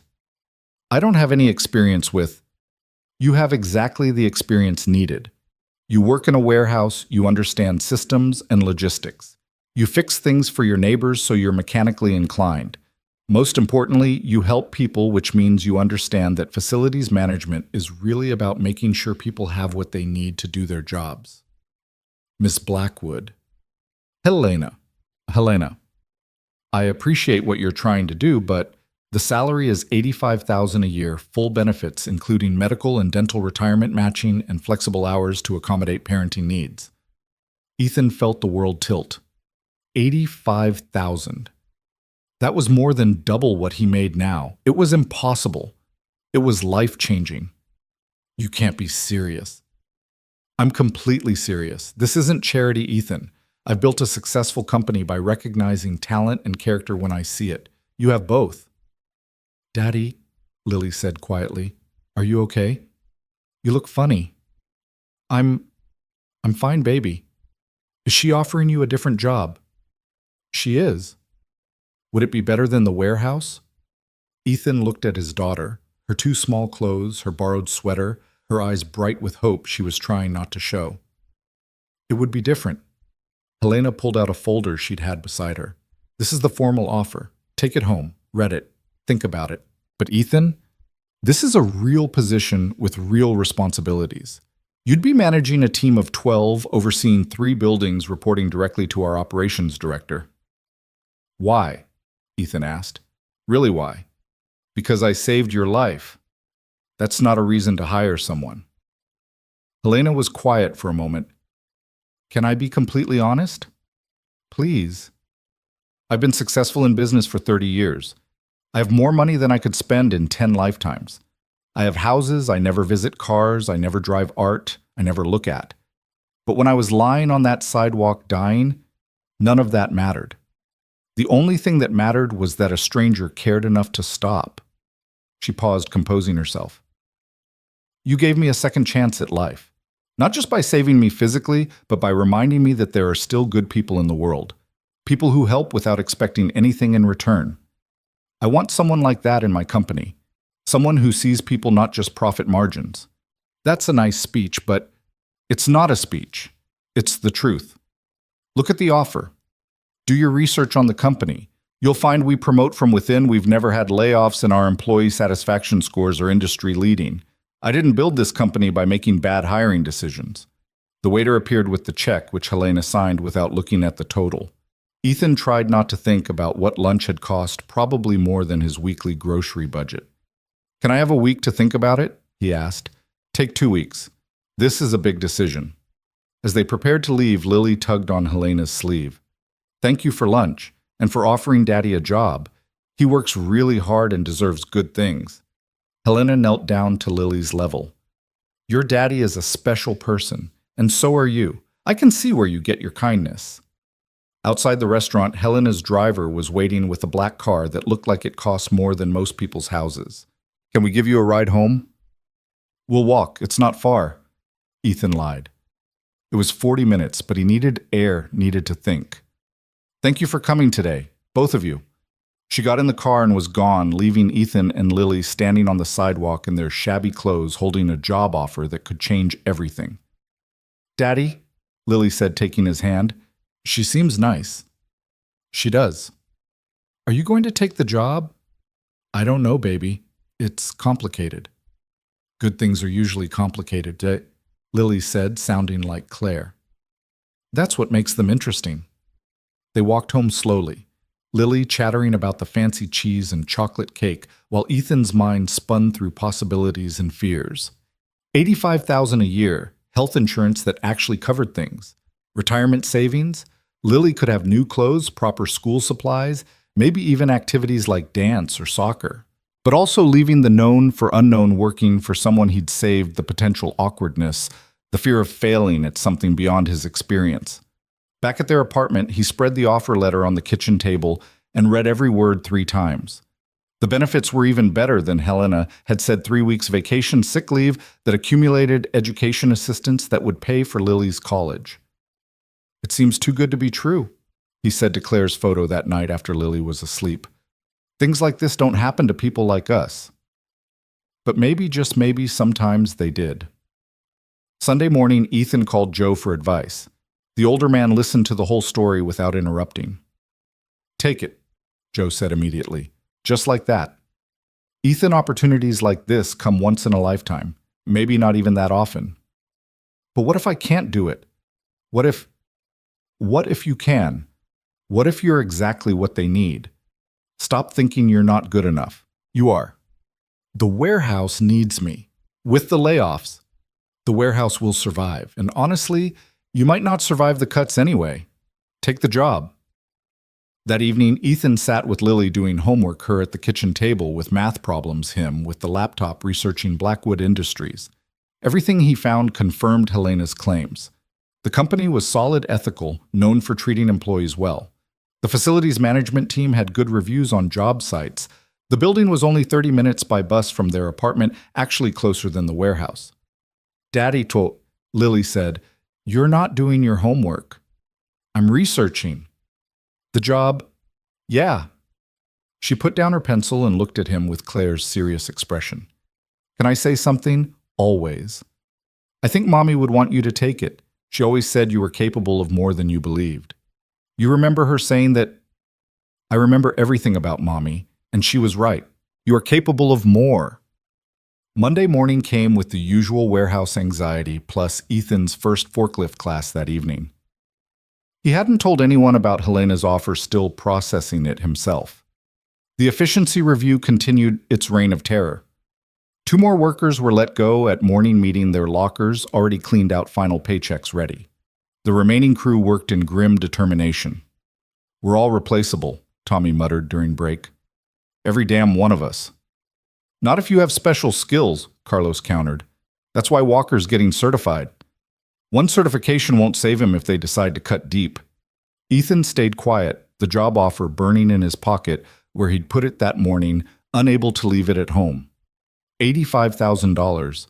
These men were terrified of losing jobs that paid a third of that. The day dragged, made worse by knowing he wouldn't see Lily awake that evening. Mrs. Rodriguez had agreed to watch her, but he hated the disruption to their routine.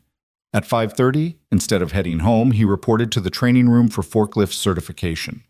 8 other men were there, all looking tired, all sacrificing family time for the hope of job security. The instructor, a bored-looking man named Dale, went through safety procedures with the enthusiasm of someone who'd given this presentation hundreds of times. Forklifts kill more warehouse workers than any other equipment. Respect the machine, follow procedures, don't get cocky. For 3 hours, they reviewed regulations, watched videos of forklift accidents, and took practice tests. Ethan's back ached from sitting in the uncomfortable chair after a full day of physical labor. His mind kept drifting to Lily. Was she eating dinner? Did Mrs. Rodriguez remember she didn't like green beans? Was she doing her homework? When class finally ended at 9, Ethan practically ran to catch the bus. Home by 9:40, he found Lily asleep on Mrs. Rodriguez's couch. Homework complete on the coffee table. She was an angel, Mrs. Rodriguez whispered. Did all her work, ate her dinner, only asked for you 12 times. The guilt was a physical weight. Thank you for watching her. Any time. That little girl is special. He carried Lily to their apartment, her sleep-heavy body trusting completely in his arms.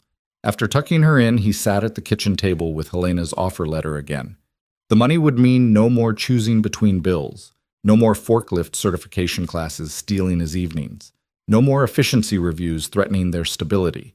But it also meant leaving the known world the men he'd worked beside the routine that had carried them through Claire's death. His phone buzzed, a text from an unknown number. I hope you're considering the offer. No pressure, but I wanted you to know the position has been open for 2 months. I haven't found the right person. Until now. Helena. He didn't respond, not trusting himself to make decisions at 10 p.m. on a Monday after 13 hours away from home. Tuesday morning, Lily woke up cranky from the disrupted routine. I don't like Mondays anymore, she declared over breakfast. It's Tuesday. I don't like Tuesdays after Mondays when you're gone. I know, baby. I'm sorry. It's only for a few weeks. Everything is always only for a few weeks or just until things get better. When do things actually get better? The question hung between them, unanswerable in their current situation, but potentially solved by the paper in his pocket. At work, Pete pulled him aside. How was the class? Fine. Boring, but fine. Good. Listen, I shouldn't tell you this, but there's another round of cuts coming next week, deeper than the first. How deep? 30%. Ethan felt sick. That's 12 people. At least. Maybe more if they decide to consolidate shifts. I don't know. I've fought for you, pointed out your reliability, your willingness to cross-train, but if they cut deep enough, seniority might be all that matters. The conversation made the decision for him. He couldn't risk unemployment, couldn't put Lily through that uncertainty. At lunch, he called Helena's office. Blackwood Industries, how may I direct your call to? Helena Blackwood, please. This is Ethan Walker. One moment, Mr. Walker. The fact that the receptionist knew his name was unsettling. Helena came on the line immediately. Ethan, I'm so glad you called. I'll take the job. There was silence then. Are you sure you sound... They're laying off 30% of the warehouse next week. I can't risk being unemployed, so yes, I'll take it. I want you to take it because it's right for you, not because you're desperate. Can it be both? She laughed softly. I suppose it can. When can you start? 2 weeks' notice is standard. That's fine. Can you come by tomorrow to fill out paperwork? Meet the team. I work until 5:30. Come after. Bring Lily if you need to. I'll have dinner brought in. That's not necessary. Ethan, you're about to become part of my management team. Get used to occasional perks. After hanging up, he sat in the break room staring at his peanut butter sandwich, trying to process that he'd just accepted a job making more than he'd ever dreamed possible. You okay? Joe asked, sitting beside him. I took another job. Joe's eyebrows rose. The night shift. No, something else. Better. He explained quietly, not wanting others to overhear. Joe listened, then clasped his shoulder. Good for you. And don't feel guilty about leaving. We all would if we could. It feels like abandoning a sinking ship. It feels like putting on your own oxygen mask first, like they tell you on planes. You can't help anyone if you're drowning too. That afternoon, Ethan gave Pete his notice. The supervisor looked resigned rather than surprised. Can't say I blame you. Where are you going? Blackwood Industries, facilities management. Pete whistled low. Moving up in the world. Good for you, Walker. Pete, Don't apologize. You got a kid to think about. We all do what we have to do. The news spread quickly. Some colleagues congratulated him, others gave him cold shoulders, viewing his departure as betrayal. Tommy was the worst. Must be nice having options. Rest of us are stuck here waiting to get axed. It's not like that. Sure it is. You got lucky, found something better, and you're leaving us behind. Just don't forget where you came from when you're sitting in your fancy office. The words stung because they held truth.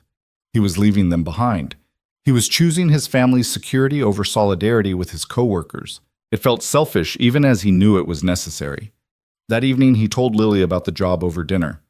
So you won't work at the warehouse anymore? Right. I'll work at Ms. Blackwood's company. The lady from lunch. Yes. Will you be home for dinner every night? Will we have more money? He hesitated, not wanting to make promises until the reality set in. We'll have enough. Enough for new shoes, yes. Enough for the field trip to the science museum, yes. Enough to not worry all the time. The question gutted him. Yeah, baby, enough for that. She got up and hugged him tight. I'm proud of you, Daddy. You're brave to try something new. Wednesday after work, Ethan and Lily took 2 buses to reach Blackwood Industries' main campus. The building was all glass and steel, rising into the evening sky like something from a movie. Lily's eyes went wide. Daddy, it's huge. Yeah, it is. And you're going to work here. Apparently. The lobby was marble and modern art security guards who smiled professionally elevators that didn't shake or smell like despair. Everything about it screamed money and success, and a world Ethan had never belonged to. Helena met them personally, dressed more casually than at lunch, but still looking like she'd stepped from a magazine. Welcome, Lily. You look lovely. Purple really is your color. Thank you. Your building is very shiny. Too shiny sometimes. Come, let me show you around. The tour was overwhelming. 3 buildings connected by skyways, a cafeteria that looked like a restaurant, a gym for employees' conference rooms with views of the city, and the facilities department, a suite of offices with actual windows. This would be yours, Helena said, showing them a modest but clean office. It's not huge, but it's an office, Ethan interrupted. With a door and windows. Is that unusual? He thought of the warehouse break room with its flickering lights and broken coffee maker. Very unusual. Daddy, look. Lily had found a nameplate on the desk, Ethan Walker, Facilities Manager. We had it made today, Helena said. Hope that's not presumptuous. Ethan touched the nameplate, his name in brass official and permanent looking. It felt like someone else's life. They met the facilities team, 12 people who seemed competent and friendly, not openly resentful of the new boss being helicoptered in. The operations director, James Kim, was particularly welcoming. Helena's told us about you. We're looking forward to fresh perspective. I'll do my best. That's all anyone can do. Dinner was Chinese takeout in a conference room overlooking the city lights. Lily charmed everyone with her chatter about school and her ambitious plans to become a doctor-scientist-artist. That's quite a combination, James said. Daddy says I can be anything I work hard enough to become. Your daddy's right. As they prepared to leave, Helena walked them to the lobby. Thank you for coming, and Ethan, don't doubt yourself. You belong here. It doesn't feel like it yet. It will. Give it time. On the bus ride home, Lily fell asleep against his shoulder, exhausted from the excitement. Ethan stared out the window at the city passing by, thinking about how in 2 weeks everything would change. The warehouse that had been his stability through Claire's death would be behind him. The men he'd worked beside would continue their struggles without him, and he and Lily would enter a world of offices with windows and salaries that meant choices instead of sacrifices. "I hope I'm doing the right thing," he whispered to the reflection in the window. Thursday brought mixed reactions at the warehouse. Some colleagues had warmed to his departure, understanding the opportunity. Others remained cold. The divide made the workday uncomfortable conversation stopping when he approached lunch eaten alone, even by warehouse standards. Joe remained supportive, joining him during break. "They're jealous," the older man said simply. "They have a right to be." "No, they have a right to be angry at the system, not at you for finding a way out." "Feels like the same thing from where I'm sitting." "It's not. You didn't create the inequality, you're just trying to survive it like everyone else." That evening, instead of forklift training, Ethan had his second class. The practical portion actually operating the machinery under supervision. His hands were steady despite his exhaustion muscle memory from years of physical labor serving him well. "Good instincts," Dale said. "You've operated equipment before." "Different kind, but yeah." "Shows. You'll pass the certification easy." The praise felt hollow, knowing he'd never use the certification, but he'd complete the course anyway. Partially to not waste the company's investment, partially to have a backup if Blackwood Industries didn't work out. Home by 9:30, he found Lily reading to Mrs. Rodriguez, their elderly neighbor, listening with genuine interest to a story about a brave mouse. "She reads beautifully," Mrs. Rodriguez said, "like her mother." "Mommy used to read to me every night," Lily said. "Now, Daddy does, but sometimes he falls asleep in the middle." "Guilty," Ethan admitted. After Mrs. Rodriguez left, Ethan sat on Lily's bed for their nightly reading, but she had questions instead of story requests. "When you start the new job, will things change a lot?" "Some things. We'll have more money, less worry, but the important things won't change." "Like what?" "Like how much I love you. Like reading together. Like being a family." "Will we move?" The question caught him off guard. "Maybe eventually." "Would you want to?" "I don't know. I like our apartment, but it would be nice to have a yard, and windows that don't stick, and heat that works all the time." "We'll see what happens. No rush to change everything at once." "Good. Too much change is scary." "Yeah, it is." But change was coming whether they were ready or not. Friday was Ethan's last day of his first week with 2 weeks' notice given. The warehouse felt different now, temporary already part of his past, even though he still had days remaining. He worked harder than usual trying to leave everything in good order, documenting processes nobody had ever written down, training Marcus on tasks only he knew. "You don't have to do all this," Pete said, watching him create a detailed inventory checklist. "Someone needs to know how to check the weekly chemical shipments properly. The forms are tricky. Most guys leaving wouldn't care." "I'm not most guys." "No, you're not. Blackwood Industries is lucky to get you."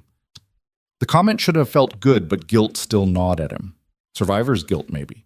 Or class traitor guilt. Or just the discomfort of moving between worlds.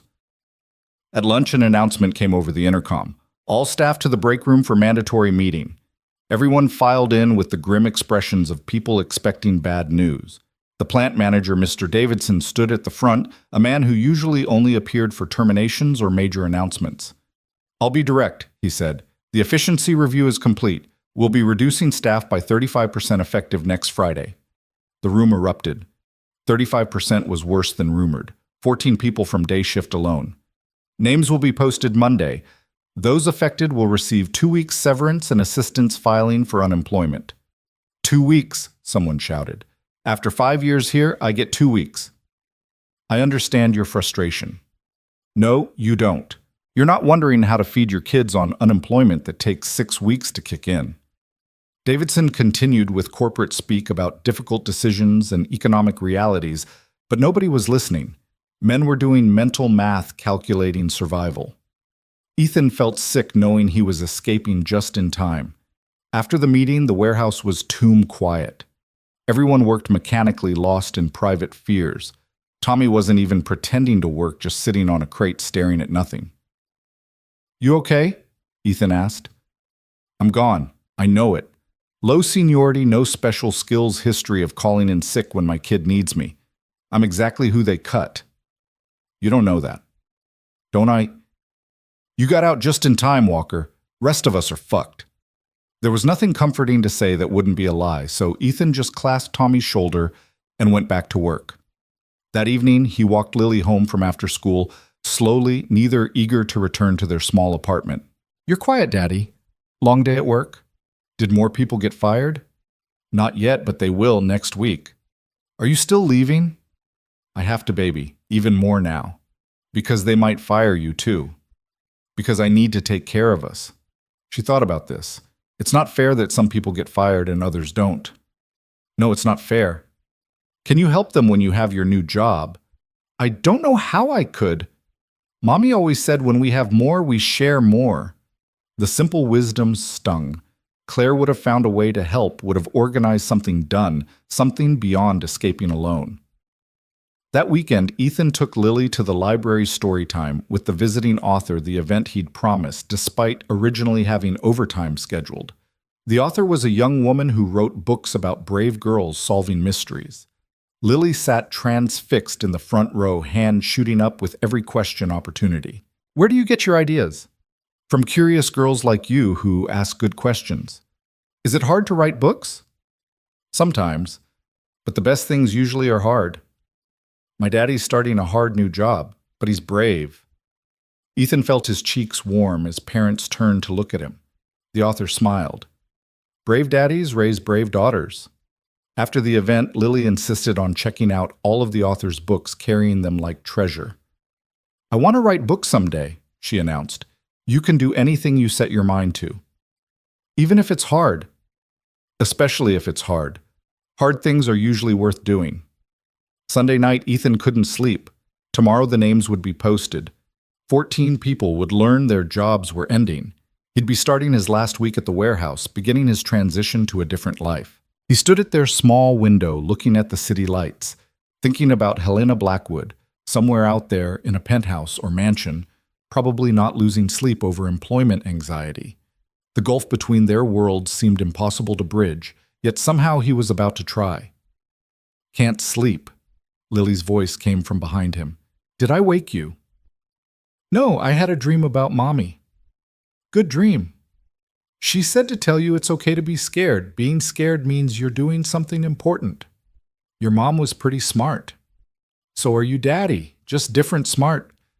They stood together at the window, his hand on her small shoulder, watching the city sleep and wake in its endless cycle.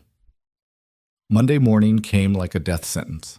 Ethan arrived early, but a crowd was already gathered at the bulletin board where the list would be posted. Pete emerged from the office with a paper, his face grim. The crowd parted as he tacked it up. Ethan held back, letting others check first. The sounds told the story relief from some devastation from others. Tommy's name was there as he'd predicted. So was Marcus, despite 3 years' seniority. Carlos had survived, but barely. This is bullshit, someone said. They kept Johnson, but cut Martinez. Johnson can barely lift a box anymore. Johnson's got 20 years in. Seniority protected him. Seniority should matter less than ability. Tell that to the union. Oh, wait, we don't have one. The arguments continued, but Ethan focused on the 14 names. 14 families thrust into uncertainty. And here he was about to walk away to a salary that could probably pay 2 of their positions. Tommy was cleaning out his locker when Ethan found him. I'm sorry, man. Yeah, well, saw it coming. Tommy threw his things into a cardboard box with barely controlled violence. Wife's going to lose it. We're already behind on rent. If you need a reference, from where your fancy new office. Thanks, but no thanks. The rejection hurt, but was understandable. Ethan represented escape. They couldn't achieve success they couldn't access. The day was funeral quiet. Those leaving worked their final week in bitter silence. Those staying worked harder, trying to prove their worth, knowing the axe could fall again, anytime. At lunch, Joe sat with Ethan despite the social cost of associating with someone who was leaving. Don't carry guilt that isn't yours, the older man said. Easier said than done. You think staying would help them. You think turning down opportunity would somehow make their situation better. No buts. You're doing what every one of them would do in your position. They know it even if they're too hurt to admit it.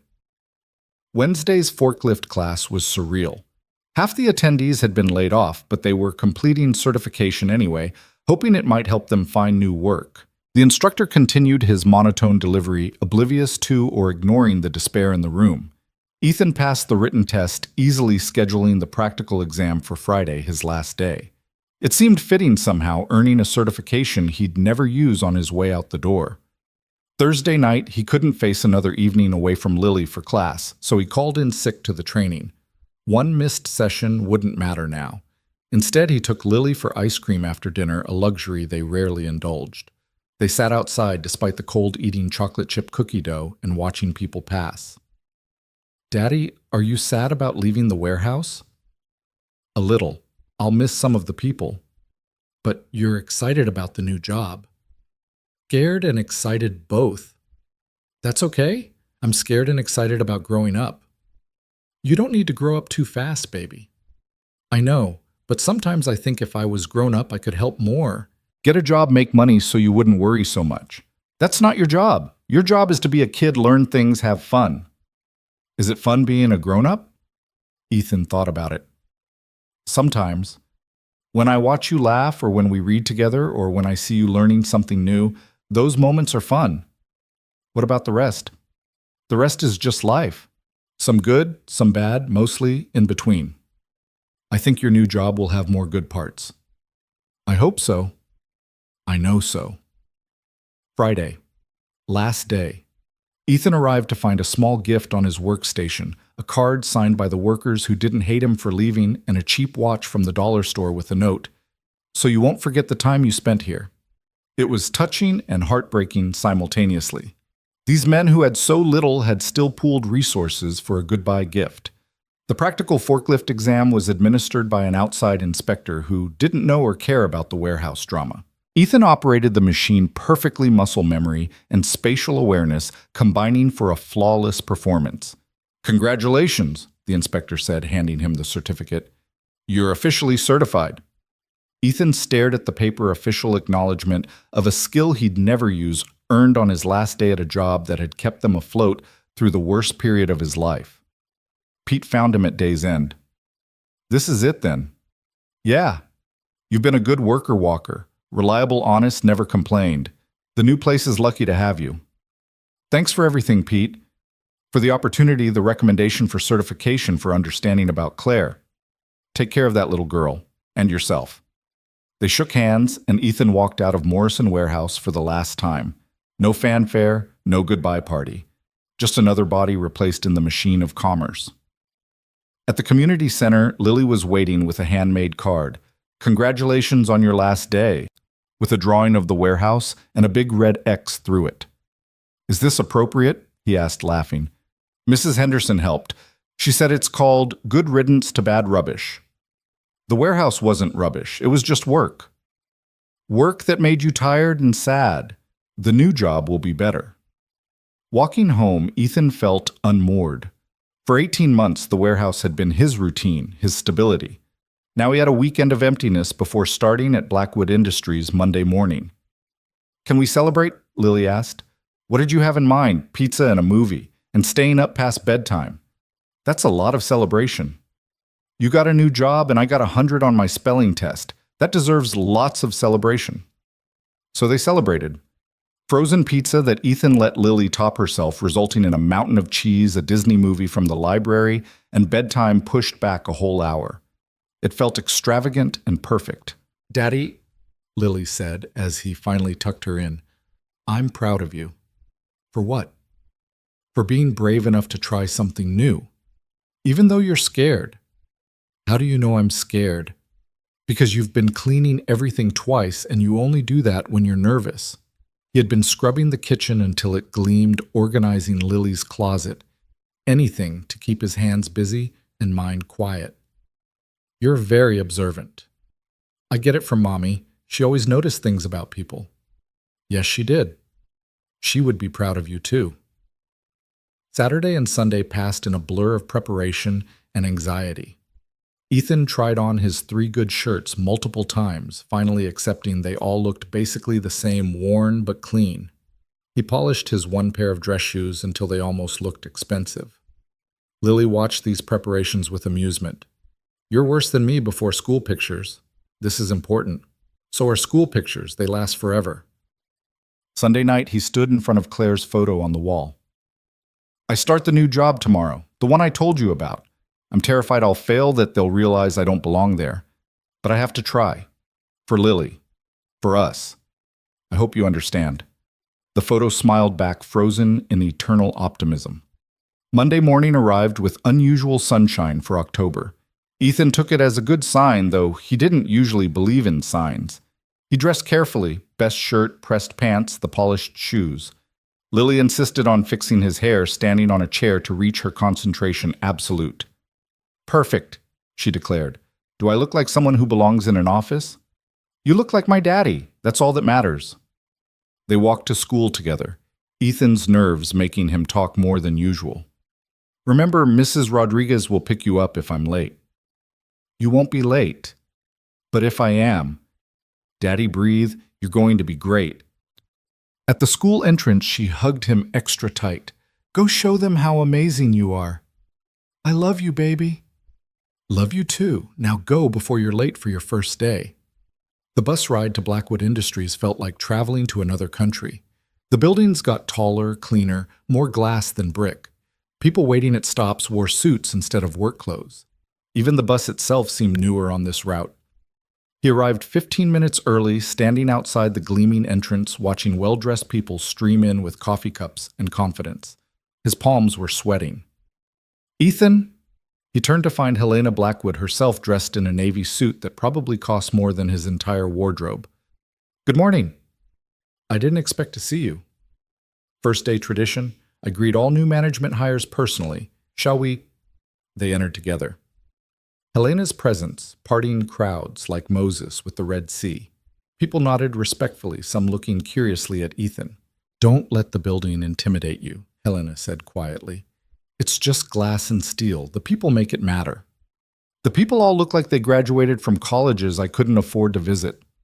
Some did, but you'd be surprised how many worked their way up from entry level. Merit matters here more than pedigree. She walked him to HR for paperwork, tax forms, insurance selections, emergency contacts. The benefits package was overwhelming. Health insurance with no copay, dental and vision included, life insurance, retirement matching up to 6%, even a transportation stipend for commuting. This is generous, he said to the HR representative. Ms. Blackwood believes in taking care of employees. Happy workers are productive workers. Next came the office tour with James Kim, the operations director, who would be his direct supervisor. James was younger than expected, maybe 40, with an easy smile and firm handshake. Ready to see your domain. The facilities department occupied the entire third floor of Building 2. Ethan's office, his actual office, had a window overlooking the courtyard, a desk that wasn't scarred by decades of use, a computer that looked like it came from this decade. I know it's a lot, James said, but you'll have plenty of support. Your team is experienced and eager to help. The team gathered in the conference room for introductions. 12 people ranging from 20s to 60s maintenance workers to administrative staff. They seemed cautiously optimistic about their new boss. I'll be honest, Ethan said after introductions. This is new territory for me. I'm going to need your help learning systems and procedures, but I promise to listen, work hard, and support you however I can. Just don't micromanage and we'll get along fine, said Denise, a maintenance supervisor with 30 years' experience. I don't know enough to micromanage yet. That got laughs, breaking some tension. The morning was spent reviewing systems work order software vendor contracts, maintenance schedules, budget reports. Ethan's head spun with information, but he took detailed notes, asked questions, admitted ignorance when necessary. At lunch, James took him to the executive cafeteria, another world of white tablecloths and actual silverware. Overwhelmed, yet completely. Good means you're paying attention. Helena wasn't wrong about you. You have good instincts. Trust them. My instincts are currently telling me to run back to the warehouse where I know what I'm doing. But you won't. No, I won't. Because my daughter deserves better than a father who runs from challenges. That's the right answer. The afternoon brought his first crisis. A water pipe burst in Building 3, flooding 2 floors of cubicles. His team looked to him for direction. For a moment, panic threatened. Then muscle memory kicked in. This was just problem-solving like at the warehouse, but with better resources. Denise, get maintenance to shut off water to that section. Marcus, call our emergency restoration vendor. Sarah, start documenting damage for insurance. Everyone else, let's get salvage teams moving computers and paperwork first. Furniture later. They moved efficiently, following his direction without question. Within an hour, water was stopped, restoration crews were on site, and salvage operations were organized. Nice work, Helena said, appearing in the flood zone in rubber boots she'd somehow procured. Clean, decisive leadership. Just doing what needed doing. Exactly. That's why you're here. By day's end, the crisis was managed, insurance claims filed, and plans in place for temporary workspace for displaced employees. Ethan felt exhausted, but accomplished. Not bad for a first day, Denise said as the team wrapped up. Maybe you'll work out after all. Maybe. The bus ride home felt different, like he was carrying a secret belonging to 2 worlds simultaneously. When he picked up Lily from after school, she immediately demanded details. Tell me everything. Was it amazing? Did you save the day? Are people nice? He told her about the flood, making it sound more adventurous than chaotic.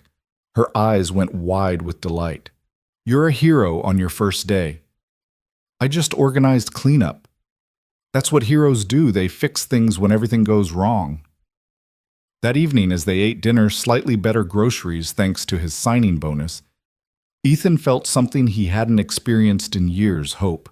Not desperate hope that things might get easier, but real hope that they actually would. Daddy, Lily said, your face looks different. Different how? Less worried, more happy maybe. Maybe. Definitely. You look like you did in the old pictures with Mommy. He thought about it. In those pictures, he'd had a partner, a future that seemed bright, challenges that felt manageable. Now he had a new kind of future, uncertain but promising. Can I tell you something? Lily asked. Always. I think Mommy sent Ms. Blackwood to you, like an angel or something. You think she had a heart attack right where you'd see her. You saved her. She gave you a job. That's not coincidence, that's magic. Or luck. Mommy always said luck was just magic that people were afraid to believe in. The first month at Blackwood Industries passed in a whirlwind of learning, adjusting, and small victories. Ethan's days were filled with meetings about budgets. He was learning to read vendor negotiations. He was learning to navigate, and problems that required solutions more complex than work harder. But he was adapting, finding his footing in this world of email chains and spreadsheets. The money changed everything and nothing simultaneously. The first paycheck, more than he'd made in a month at the warehouse, went immediately to necessities. New shoes for Lily that actually fit. Winter coats for both of them. Paying off the minimum balance on credit cards. Catching up on the electric bill. There was even enough left to put $50 in savings, the first time he'd saved anything since Claire's diagnosis. Look, Daddy, Lily said one evening, modeling her new coat. It's purple and it's warm. You look beautiful, baby. And you don't have to worry about me being cold anymore. She was right.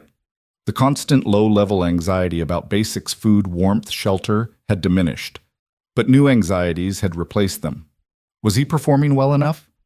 Did his team respect him? How long before someone realized he didn't belong? Helena checked in weekly, sometimes formally in scheduled meetings, sometimes casually, stopping by his office. How are you settling in? She asked one afternoon, finding him surrounded by maintenance manuals. Learning curve steep, but I'm climbing. Your team speaks highly of you. Denise said you're the first manager in years who actually listens to their input. They know the work better than I do. I'd be stupid not to listen. You'd be surprised how many managers are that stupid. These conversations always felt surreal, the billionaire CEO treating him like an equal, valuing his opinion. He kept waiting for the catch, the moment when the debt would be called in, but it never came. At home, the changes were subtler but profound. Lily did homework at a kitchen table that wasn't covered in bills. They were still there, but manageable, now paid on time. Dinner included fresh vegetables, not just whatever was on sale. When Lily mentioned a school field trip, Ethan could sign the permission slip without checking the cost. "Can Rachel come over to play?" Lily asked one Saturday. Sure. It was the first time she'd felt comfortable inviting a friend to their apartment. Before, she'd been embarrassed by their circumstances. Now, while still modest, their home felt less like evidence of failure. Rachel's mother, Jennifer, came to pick her up, looking around with barely concealed curiosity. "You're new to the neighborhood." "We've been here 3 years." "Oh, Lily mentioned her dad got a new job, so I thought, we're staying for now. This is home." He could have afforded a better apartment already, but Lily was right. Too much change too fast was scary, and this place held memories of Claire he wasn't ready to leave. 3 months in, Ethan faced his first major challenge. The heating system in Building 1 failed catastrophically during a February cold snap. 800 employees without heat temperatures dropping, and the regular vendor saying repairs would take a week. "Unacceptable," James said in the emergency meeting. "We need solutions." "I might know someone," Ethan said, thinking of Carlos from the warehouse whose brother ran an HVAC company. "Smaller outfit, but good work." "How fast?" "I'll find out." The call was awkward. He hadn't spoken to anyone from the warehouse since leaving, but Carlos was professional, his brother more so. They had a crew on site. Within 2 hours, temporary heaters installed by end of day, and permanent repairs completed in 3 days at half the cost of the regular vendor. "Excellent work," Helena said at the next management meeting. "Where did you find them?" "Former co-workers' family business. Good people who deserve a chance. Add them to our vendor list. I like giving chances to good people." The success felt like validation proof he could bridge his two worlds usefully. But not everything was smooth. Some of his team resented his lack of formal experience, especially Brad, an assistant manager who'd expected to get Ethan's position. "Must be nice," Brad said one day. "Getting handed a job you're not qualified for." "You're right," Ethan replied, surprising him. "I'm not qualified on paper. But I'm here, I'm learning, and I'm doing my best. If you have specific concerns about my performance, tell me. If you just want to complain, do it on your own time." Brad backed down, but the tension remained. At Lily's parent-teacher conference in March, Mrs. Patterson had only praise. "She's blooming," the teacher said. "More confident, more engaged. Whatever changes you've made at home are working." "We've had some good luck lately." "Mr. Walker, I've taught long enough to know the difference between luck and hard work. You've given that girl stability and hope. That's not luck." Walking home, Lily held his hand, something she'd started doing less as she grew older, but still allowed occasionally. "Mrs. Patterson says I'm doing great." "You are." "She says I could qualify for the advanced program next year." "That's wonderful." "It's at a different school, though. Franklin Academy." Ethan knew Franklin Academy, a public school, but in a better district with resources their current school couldn't match. It would mean longer commutes, new friends leaving the familiar. "What do you want to do?" "I want to try. Is that okay?" "Of course it's okay. We'll figure out the logistics." Maybe by then we could move closer to it. The suggestion hung between them. Moving meant leaving Claire's last home, but also meant opportunity for Lily. Maybe. April brought an unexpected visitor to Ethan's office. Joe Martinez, looking healthier than he had at the warehouse, wearing clothes that weren't stained with years of labor. "Joe, how are you?" "Good. Better. Heard you were some big shot now." "Hardly. Just trying to keep buildings running. What brings you here?" "Job interview, maintenance position. Figured you could use someone who actually knows how to fix things." "You want to work here?" "Warehouse let go another round last month. Even senior guys like me. Retirement's not for 5 years, need something steady." Ethan didn't hesitate. "You're hired." "Don't you need to interview me? I've worked beside you for 18 months. I know your work ethic. When can you start?" Joe's eyes misted slightly. "You sure about this?" "Completely. Fair warning, though, it's different here. Less physical, more paperwork." At my age, less physical sounds perfect. Having Joe on the team changed everything. Someone who knew Ethan's history, who could bridge the gap between management and workers. Someone who reminded him where he came from when the corporate world threatened to change him. "You're doing good here," Joe said after his first week. The guys respect you. You haven't forgotten how to see people as people. It's harder than I thought it would be. What is not changing, not becoming like them? Like who? The executives who see workers as numbers, who make decisions in boardrooms that destroy lives without thinking about it. You won't become that. How do you know? Because you're having this conversation. The ones who change don't worry about changing, they just do it. May arrived with news that shocked everyone. Helena was stepping back from day-to-day operations, appointing Richard Chen as acting CEO while she dealt with health issues. She called Ethan to her office personally to explain. I need another surgery, more complex than the first. Recovery will be longer. I'm sorry.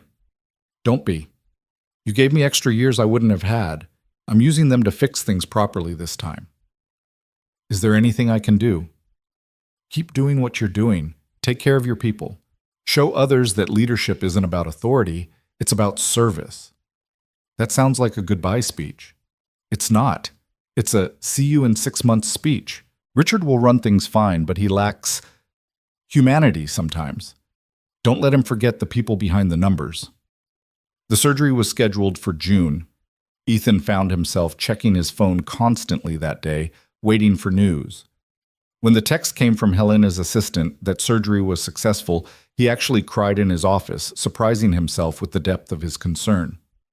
You okay, boss? Denise asked, catching him wiping his eyes. Yeah, just good news about a friend. She studied him knowingly. Ms. Blackwood means a lot to all of us, but I think she means something extra to you. She changed my life. From what I hear, you changed hers first. That evening, Lily made a get-well card for Helena, drawing hearts with bandages and a stick figure labeled Ms. B, surrounded by other figures labeled People Who Care About You. Can we visit her? When she's feeling better. I want to thank her. For what? For making you happy again. You smile more now. Real smiles, not the fake ones you used to do. I didn't know you could tell the difference. I can always tell Daddy. Summer came with decisions. Franklin Academy accepted Lily for their advanced program. The commute from their current apartment would be 90 minutes each way by bus. Moving became necessary rather than optional. They spent weekends looking at apartments closer to the school, each one a trade-off. Nicer meant more expensive. Affordable meant farther from work. Nothing felt quite right. What about a house? Lily suggested after another disappointing apartment viewing. Houses are expensive, baby. But you have a good job now, and we could have a yard, maybe get a dog. A dog was a new request, probably inspired by her friend Rachel's puppy. But the idea of a house of real stability of ownership rather than renting it was tempting and terrifying. Let me look into it. The first mortgage application was rejected insufficient credit history. The second required a larger down payment than he had, but the third, through a program Helena's assistant mentioned for first-time buyers, was approved. The interest rate was higher than ideal but manageable with his new salary. The house they found was small, 2 bedrooms, 1 bathroom built in the 1950s. It needed work, new paint, updated kitchen yard maintenance. But it had potential, and it was theirs. Can we afford this? Lily asked, surprisingly practical for 9 years old. We can. It'll be tight at first, but we can. What would Mommy think? Ethan looked at the house, modest, imperfect, but theirs. She'd say it's perfect for new beginnings. They moved in July with help from Joe and surprisingly several team members from work. Denise brought sandwiches, Marcus from maintenance fixed a leaky faucet without being asked. Even Brad showed up with a housewarming plant. Nice place, Brad said, looking around. Good neighborhood for kids. Thanks for coming. Look, I owe you an apology. I was an ass when you started. You were protecting your territory. I understand. No, I was jealous. But watching you work how you treat people, I get why Helena chose you now. The reconciliation felt like closing a circle, completing his transition from outsider to accepted leader. That night in their new house, with boxes still everywhere, Ethan and Lily ate pizza on the living room floor. It feels different, Lily said. Good, different, or bad, different? Both. Good because it's ours. Sad because Mommy never saw it. She sees it. Wherever she is, she sees us. Do you really believe that? I choose to believe it. Then I choose to believe it too. Helena returned to work in August thinner, but with more energy than before. She stopped by Ethan's office her first day back. I heard you bought a house. Small one, but yes. And Lily's starting at Franklin Academy. Next month. You've built quite a life in the past year. Thanks to you. No, thanks to you, I just opened a door. You walked through it and did the work. Why did you really hire me, the truth? Helena sat in his visitor chair looking out his window at the courtyard below where employees ate lunch in the sunshine. Because when I was dying, you saw a person, not an opportunity. Do you know how rare that is? Most people would have calculated advantage, waited for cameras, made sure they got credit. You just helped and left. Anyone would have. No, they wouldn't. I know because people walked past. And in that moment, I realized I'd become someone people walk past. Too important, too removed, too inhuman. You reminded me that we're all just people who need help sometimes. You've helped me more than I helped you. Have I? You saved my life, Ethan. Everything else is just gratitude manifesting as opportunity. September meant new beginnings. Lily started at Franklin Academy nervous but excited. The uniform cost more than Ethan used to spend on clothes in a year, but seeing her walk through those doors with confidence made every penny worthwhile. His own work had evolved from crisis management to strategic planning. He was proposing efficiency improvements, cost-saving measures that didn't sacrifice jobs, programs to hire from communities typically overlooked like former warehouse workers. You're trying to change corporate culture, James observed during a review. Is that bad? No, it's necessary. Keep pushing. The program to hire and train workers from blue-collar backgrounds became Ethan's passion project. He remembered the capable people at the warehouse limited only by opportunity. Within 6 months, he'd brought in 5 former colleagues, all thriving in their new roles. Tommy, who'd been laid off that brutal Monday, now worked in shipping and receiving. His gratitude was profound. You didn't forget us, he said simply. We don't forget where we come from. October marked 1 year since Helena's first heart attack, since that night on the sidewalk that changed everything. She invited Ethan and Lily to dinner at her penthouse to mark the occasion. The penthouse was everything Ethan had imagined, floor-to-ceiling windows art that belonged in museums, furniture that cost more than houses. But Helena seemed small in it alone despite the luxury. It's beautiful, Lily said politely, but Ethan heard the unspoken, but cold. It's excessive, Helena admitted. I've been thinking of downsizing. To what? Lily asked. Something with neighbors, maybe a yard. Somewhere you could visit without taking an elevator to the sky. That sounds nice. They ate dinner prepared by Helena's chef, but the conversation was what nourished them. Helena asked about Lily's school, her dreams, her memories of Claire. She shared her own stories of loss of building walls, through success of learning too late that connection mattered more than achievement. Can I ask you something? Lily said as dessert was served. Anything. Are you lonely? The directness was pure, Lily, but Ethan started to redirect. Helena stopped him. Yes, she said simply. Very lonely sometimes. You could have dinner with us. Daddy makes good spaghetti. I'd like that. And so began a new tradition. Sunday dinners at the Walker house. Helena bringing dessert from expensive bakeries, eventually learning to make salad, then attempting garlic bread. The billionaire CEO becoming Aunt Helena to Lily, becoming family in ways that had nothing to do with money or obligation. November brought Ethan's first annual review. The assessment was glowing, exceeded expectations in every category, salary increase of 15% bonus that would cover Lily's summer camp and still leave savings. You've transformed the facilities department, James said. Morale is up, efficiency improved, costs down without sacrificing quality. How? I treat people like they matter. It's not complicated. It shouldn't be, but somehow it is for most managers. That evening, Ethan stood in his small backyard, their backyard, watching Lily rake leaves into piles just to jump in them. The house needed painting, the fence needed repair, but it was theirs. His phone rang. Joe. You see the news about Morrison Warehouse? Know what happened? Shutting down, completely. All operations moving to automated facility in Mexico. Ethan felt sick. Everyone? Everyone? Pete Carlos, the whole crew, 30 days' notice. After ending the call, Ethan sat on the porch steps, head in his hands. He'd escaped just in time, but survivor's guilt crashed over him in waves.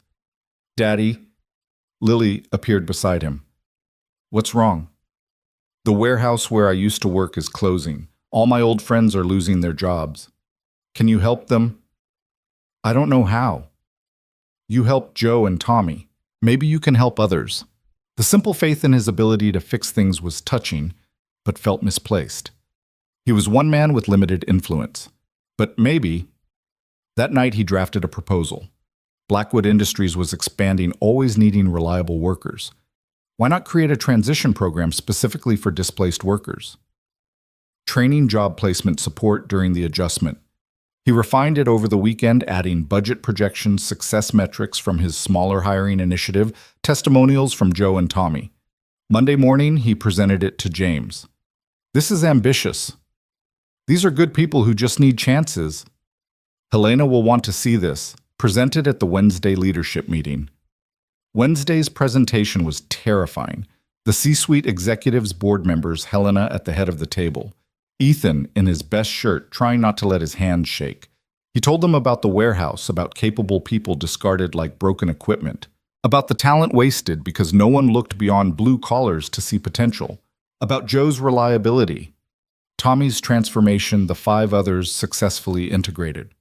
The program would cost approximately $200,000 annually, he concluded, but the return in loyalty and work ethic and diversity of thought would be invaluable. The room was quiet. Then Helena spoke. I was given a second chance by someone who saw my humanity when I was just a body on a sidewalk. This company succeeded because we took chances on people, not just proven quantities. I motioned to approve the program. The vote was unanimous. The Blackwood Industries Worker Transition Program launched in January, just as Morrison Warehouse closed. 30 former employees applied. 20 were hired into various positions. Pete became a logistics coordinator. Carlos joined maintenance. Others found places in shipping receiving administration. The program became a model, other companies requesting information media coverage following. But for Ethan, it was personal. These were his people, and he'd found a way to not leave them behind. You did it, Joe said one day watching Carlos train a new employee. You didn't forget. We don't forget. We lift each other up. February brought unexpected news. Helena was retiring officially this time. Richard would become permanent CEO. But first she had announcements. At the all-hands meeting, she stood at the podium one last time. Blackwood Industries has always been about more than profit. It's about people. The security guard who knows everyone's name, the janitor who takes pride in clean floors, the facilities manager who sees potential where others see problems. She looked directly at Ethan. I'm establishing the Blackwood Foundation dedicated to workforce development and second chances. Leading it will be someone who understands that everyone deserves opportunity, Ethan Walker. The announcement hit like lightning. Foundation director meant leaving facilities management but expanding his impact exponentially. It meant a salary that would secure Lily's entire future. It meant becoming the bridge between worlds he'd been building toward. I don't know foundations, but he told Helena after. You know people. That's all that matters. March was transition time. Training his replacement, Denise promoted deservedly learning foundation management, understanding the scope of possibility. The foundation had $50 million in funding partnerships with community colleges, connections to industries nationwide. We can help thousands, Helena explained. Maybe hundreds of thousands eventually. It's too much. No, it's exactly enough. You saved one life, mine. Now you get to save countless others. Lily understood the magnitude differently. Daddy, you're going to help so many people find jobs. That's the plan. Like a superhero, but for work. I don't think that's a superhero category. It should be. The house felt different now, not physically still the same small rooms and creaky floors, but the weight that had lived there, the constant press of financial anxiety was gone. They could plan beyond next month, dream beyond survival. We could travel this summer, Ethan suggested one evening. Really? Where? Wherever you want. Disney World, the Grand Canyon, the ocean. Can we visit Mommy's grave first? I want to tell her about everything. Of course. They went on a Sunday, flowers in hand. The cemetery was peaceful.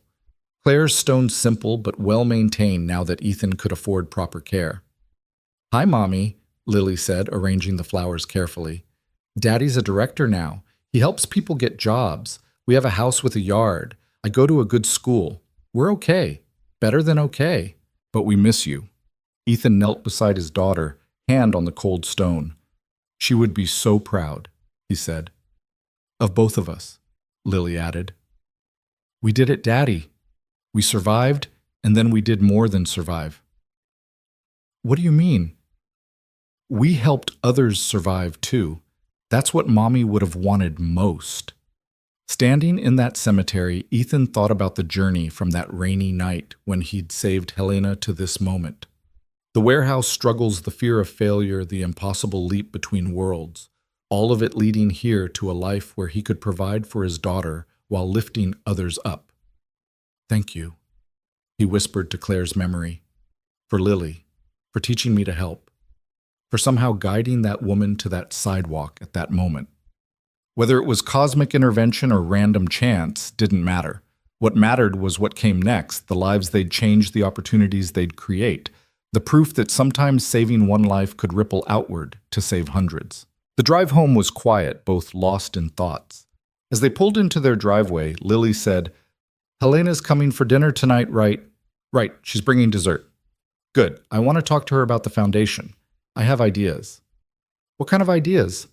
Programs for kids whose parents are looking for work, like after-school care so parents can go to interviews. That's brilliant. I know what it's like to worry about your parent. Maybe we can help kids worry less. That evening, as Helena, Ethan, and Lily sat around their small dining table eating spaghetti and planning programs that would change lives, the circle felt complete. The billionaire who'd needed saving, the man who'd stopped to help the child who'd shown them both what family meant, bound together by chance, sustained by choice, committed to passing forward the gift of second chances. To unexpected families, Helena toasted with her water glass. To second chances, Ethan added. To helping people, Lily concluded. They clinked glasses in the small kitchen of the modest house, three people who'd found each other in the darkness and chosen to walk toward light together. Outside, spring rain began to fall, not unlike that night 2 years ago when everything changed. But inside they were warm, safe, and home, not just in the house, but in the family they'd built from kindness, courage, and the radical belief that everyone deserved to be seen saved and given the chance to soar. The Blackwood Foundation's first year helped 300 displaced workers find new careers. By year 5, it was 3,000. By year 10, when Lily graduated from Franklin Academy as valedictorian, it had become a national model, helping 50,000 Americans transition from dying industries to living wages. At Lily's graduation, she spoke about second chances, about fathers who stop to help strangers, about strangers who become family. In the audience, Ethan sat between Helena, frailer now but still fierce, and Joe, retired but consulting for the foundation. Tommy was there with his family, Pete with his Carlos and Denise, and Brad, and dozens of others whose lives had intersected and improved because one night a desperate man chose to help.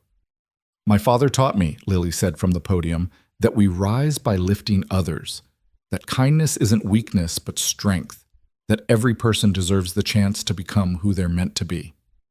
She looked directly at Ethan. He saved one life on a sidewalk. That life saved ours, and together we're saving thousands more. That's how the world changes, one act of kindness creating ripples that become waves. Later, as they celebrated at the house that had grown through additions but kept its humble heart, Helena pulled Ethan aside. You know what I realized? What? I spent my whole life building a business empire. But this, what we've built together, this is my legacy. Not the company, but the lives changed because you stopped to help. You changed my life too. We changed each other's. That's what family does.